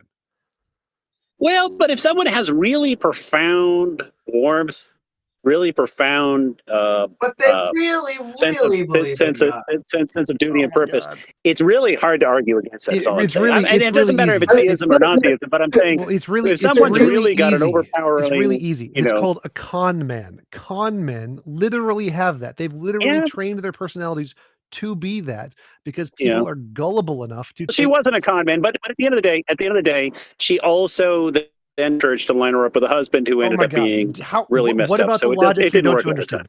Con men use confidence to manipulate you. Not everyone is a con man, but simply trusting someone based. Stop talking. Just simply trusting someone based on their level of confidence or the fact that they share some kind of ideological value is what a fool does. Do not do that. Use evidence, not confidence. Okay. All right. Yeah, if you're gonna go do business with someone, look at their reviews, look at the people who done business with them first, and build your image that way, no matter what they believe. Yeah, but those Amazon stars can be forged, unfortunately. It's better than confidence. Those my earlier point. Yes, it's better evidence than confidence. That was my earlier point. I have a dog, and I'm gonna take it to a groomer that I never took my dog to. What do? I look at their reviews first. I see if there's people talking about them or not, and then I will take. And through the experience, maybe after the second, third time, I didn't like their service, I will go find someone else. No, you should ask them. Ask them what God they believe in. That's how you should decide. I don't care. I'm an atheist that lives in South America, in the south of the United States. There's more churches here than grocery stores, so there's a high chance they believe in God. I don't care. Well, at least they believe in going to church and giving money to a church. I don't care what they believe, as long as they're gonna do a good job. Pedo priests also do that. Not a great standard. Yeah. Yeah, but I don't know if I wanted to choose a pedo priest for raising my infant. I don't know. Do you think that donating money to do you think that donating money to the Christian churches is a good thing? Well, it's evidenced by the construction of churches. When they're given money, they build it. Yeah, that doesn't answer my question though. Oh boy. I asked you if you think that's a good thing. I'm just saying, it's evidence that they raised money. If they didn't raise money, they'd still be in like a high school or something. Or but I'm asking you if that's a good. I'm asking you if that's a good thing to donate money to a Christian church. Well, I like to donate to specific causes, not just blanket en masse, money, but I I recently gave a couple $1,000s for a new planting garden at my daughter's school. So there you I go. get to That's do a good thing. Montessori planting. That's probably a good thing to do. Yeah, there's But, evidence of that being a good thing because there's research that shows that kids that do spend time outside have a whole bunch of positive outcomes compared to those that don't. So that's a great idea. And to that and to this end, I mean, Montessori teaching is a very evidence based, and it also gives kids a good ability to use their hands and think independently. So, but at the end of the day, the school that we chose for our daughter is, I would say, non-theistic. They don't have Christmas. They don't celebrate Christian ceremonies of any sort. There's no biblical writing or reading, and they do have children who are international from all over. Yeah. Are you now? Do you know that Montessori was originally created to help kids who have severe behavioral problems? We considered putting our kids in Montessori school. We decided not to, but I'm not saying the decision's right or wrong on your part. Each of the schools is run differently these days, but the history is one that's important to know, I think. Well, you might only feel Montessori after you see the bill. Before that, you're just thinking it's a good school. Then actually, you get hit with the big bill, and then I wanted to comment. Then you're definitely more sorry than Montessori. So I wanted to comment on what Randolph said there. Like, a lot of things were designed in order to address a really bad problem, but that doesn't mean that implementing them to like someone who's regular in society by association makes them a bad problem. So even if Montessori was designed to help troubled kids, that doesn't mean everybody who's going to a Montessori school must be a troubled kid, because even though it was designed for that, that could still be a good or useful application to normal or excelling children as well, even if it was designed initially to deal with bad children. That's correct. I mean, I think it's neat in that they show small children how to do tracing of maps and stitching with yarn and all sorts of these little tactile things to use their hands and do little basic problem solving type things. And you don't see that in most elementary schools nowadays. But anyway, I digress. But honestly though, I have a method. Sorry, and you can't. I have to push back on that. This is quite common here in Canada. We do have that in the elementary schools here. The thing that turned us off about the Montessori school, one particular one that we looked at when our children were very young, is that when our kid was there with us, they pulled out 2 toys from the shelf to play with and mixed them together to build some blocks. And 5 different kids walked by and spoke in a mostly monotone voice. You can only play with 1 toy at a time. Obviously, we don't want our kids there, but there's, again, we know other people who are at Montessori schools who it's working great, and they're not strict like that. So that's, again, the thing, when you're going to say you don't see this in the elementary schools, we see this kind of stuff taught in the elementary schools here in Canada. So but maybe it's different where you are. Well, I don't trust Canadians because they don't lock their doors. I mean, anyone who walks around, with their door unlocked, I think is, Can I ask you a question, Trent? You're a Christian, right? Mostly. Okay. So when I asked you if you were assuming the opposite would be the case, like that you tend to trust Christians more, and you kind of evaded and said you didn't want to talk about that, but then you gave an example of having a nanny or whatever look after your young child, and you said specifically the fact that they were religious made you trust them more. It seems like even though you didn't want to talk about that at the time, you actually do believe that just being Christian is evidence that you should trust somebody more. Well, I mean, there's also degrees of Christianity. This is an individual who spends about 3 hours a day studying and reviewing and praying. And I mean, this wasn't just a casual go on the high holidays, throw $20 in the plate and call it check the box. This was someone who had a very profound faith. And I mean, I'm just saying it on this particular case. All I can say is that there are people in this world you will run into who, for lack of a better term, have a presence and almost an angelic aura to themselves, where they simply exude, a warmth and a kindness that you can't measure. It's just it's rare. It's maybe 1 in 500 people you run into have this. It's something you can't buy. I'm sorry to tell you, but that's just your own way of looking at her. that angelic exuberance, because that's just personal way for you to look at that person. I might look at the same person and think, no, she doesn't have anything. She's a poor woman. She have to go work with a nanny, have problems at home. So it's different, you know? And it's being Well, you would think. You would think. What? I mean, you haven't had a chance to meet her, so I can understand your skepticism. I really do. Ironically- I genuinely can empathize with that. Ironically, the reason women are most attracted to like psychopaths and selfish guys is exactly for that reason. The confidence that they have, they exude this feeling that makes them feel all hyper energetic, and they're attracted to really assholey guys because they have that positive emotional tract. The fact that they give you that sensation is a reason you should not trust them, because that's your brain due to evolutionary reasons, getting you to release dopamine due to their personality type, because it has a very contagious personality type. And so you should doubt them more and actually look for evidence more than not trust them for that reason. You should not trust people because you get this warm fuzzy feeling from their personality. That's a reason. That's one of the cognitive biases in your brain, not an actual evidential reason to trust them. All right. Well, I guess if you ever fall in love with a girl, you should also despise her and mistrust her. Well, not despise her and mistrust her. Look for evidence. It's just don't. Yes, look for evidence. Yeah, I'm not gonna like just. You could fall in love. You could fall in love with someone that I might end be up cheating massively on in you. love with you and fawning at your feet, but by golly, I want more evidence before I go and buy you another steak. Yes. All right. Yes. In fact, you should be buying me a steak dinner because I don't trust you yet. No. You sound like someone who meets someone like it. You could.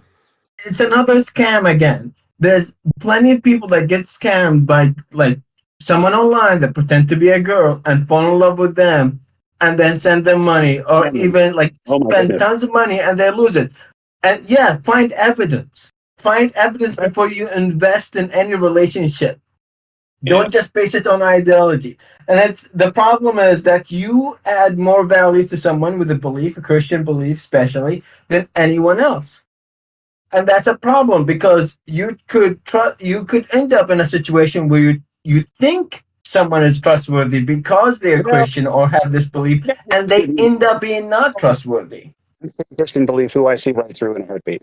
Like I wouldn't trust Ted Cruz with a potted plant. I know this may sound horrendous, but that the U.S. Senator from Texas, I would literally, if he was the last person in my neighborhood who could watch my potted plant when I went on like a 2-month vacation, it wouldn't be him. This is something we can both agree on, but we also get examples where theists will tell us that God can never lie. And I always want to be like, oh, sweetheart, I'm pretty sure anyone that's telling you they can never lie. I understand what you mean when, you look at your wife and that you see that she's amazing and the most beautiful human being ever, but that doesn't have to be a supernatural thing. Well, thank you very much. You probably just. Well, I've asked questions of people who are very religious that they've kind of shaken their head for a second, where I've said things like, okay, so you talk to God, and they say yes, and I said, so what color shoes does he wear? And they'll be like, I don't know what you're talking about. Well, if you've spoken with him, then you've seen what he looks like. How tall is he? Is he about 5'2"? Is he 6'1"? Is he slender? Has he got a full build? Does he have a bit of a pot belly? And they're stuck. They're like, I just I don't see that. Well, so then what do you see? And they're like, well, I don't see him at all. Well, you're talking to him, so then what is he? Is he speaking in a deep tone of voice? Is he got a high pitched voice? Is he more of like a soprano, or is he more alto? No, they don't even say he's got an intonation to his voice. So it's like, it can be challenging. Some of these things can be difficult to express, but I honestly have seen people who just have it. They would literally give you everything they've got, shirt off their back, because they believe, and they just have it. Thanks for joining us. I guess that might count as your final words, or did you have some last thing you wanted to say to us before we start wrapping up the show? And TJ, I love the new look. The Xerxes thing was old. I like it, man. You're doing great. Well, thank you very much for joining us. We do appreciate it. I guess that was an interesting last conversation. Did anybody have anything that they wanted to say before we start wrapping up?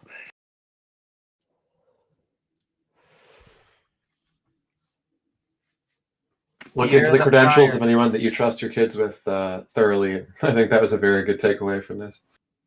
Oh yeah, definitely. It seems that the idea with having faith in the church has been kind of like a big flag for the people who want the access to children and in an unquestioned way. And so, you know, the church probably left the door open, so to speak, for almost inviting this, perhaps unwittingly in the beginning. And it's quite telling, I think, when you see the church now that are trying to move their accused clergy out of the jurisdictional reach of the law, and instead of cooperating with the law. And that tells me that the problem's gotten really, really bad. And we take a look now, and we see even George Pell, very high up in the church, got convicted, and then it got overturned by their Supreme Court in Australia shortly after that. It's very strange dealings. But they've demonstrated, in my view, that they're not trustworthy.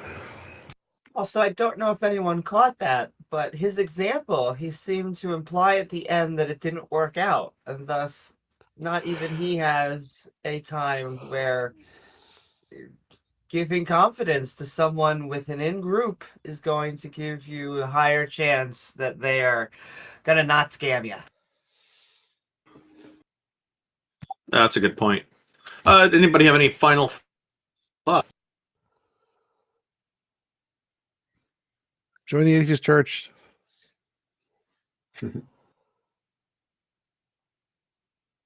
Yeah, the atheist church is an important effort that TJump is running. There are some links to it on the theisthelpline.com website. If you click on about, you'll find TJump's entry is in there. You can click on his picture. It'll bring you right to his links, as well as links for all the rest of us. Thank you for doing that, TJump. That's an important cause, and I hope it turns into a wildly successful effort down the road for you. Yeah, absolutely. And hopefully you guys have the opportunity to start one in Canada too. It'll be awesome. Oh yeah, we need funding, and then we would be happy to do that. I would like to get enough funding to start a 24-hour, 7-day-a-week soup kitchen kind of arrangement as part of it as well, so that people who are really destitute will be able to have good nourishment, because I think that would also be helpful, and providing the food without any additional books as required reading. I think you know what I'm getting at. Oh yeah, sure. I think that's why we're trying to do the apartment building first, because that'll provide us a substantial amount of monthly income, which we can then use for other endeavors like food shelters and church facilities and other kinds of things. So because as atheists, we don't have like a large congregation who's going to give us donations all the time.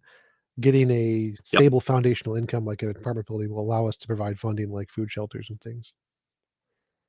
Yes, yeah, having a facility like that, you'd be able to do stuff on the ground floor. I don't think people really want to live on the front street on the ground floor anyway. They want to have a little more privacy, so this can work very, very well. Yeah, it's a beautiful, beautiful idea, and I think this kind of thing needs to be encouraged more. X, did you have any final thoughts for today's show?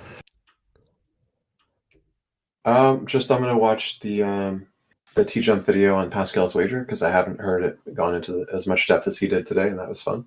So looking forward to that. Great. Mubarak, any final thoughts?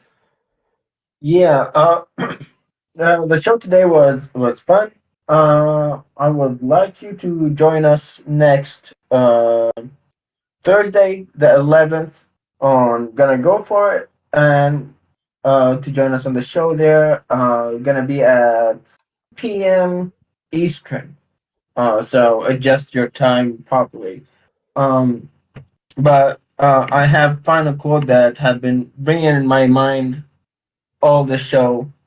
It's potatoes, boil them, mash them, stick them in a stew. So for some reason, I don't know why, but it's been bringing in my mind. Maybe it's our Holy Maybe it was you're just talking to me. a bout of faith in TJump's magic potato. I think so. Overcame you. So it's the spirit of the magic potato.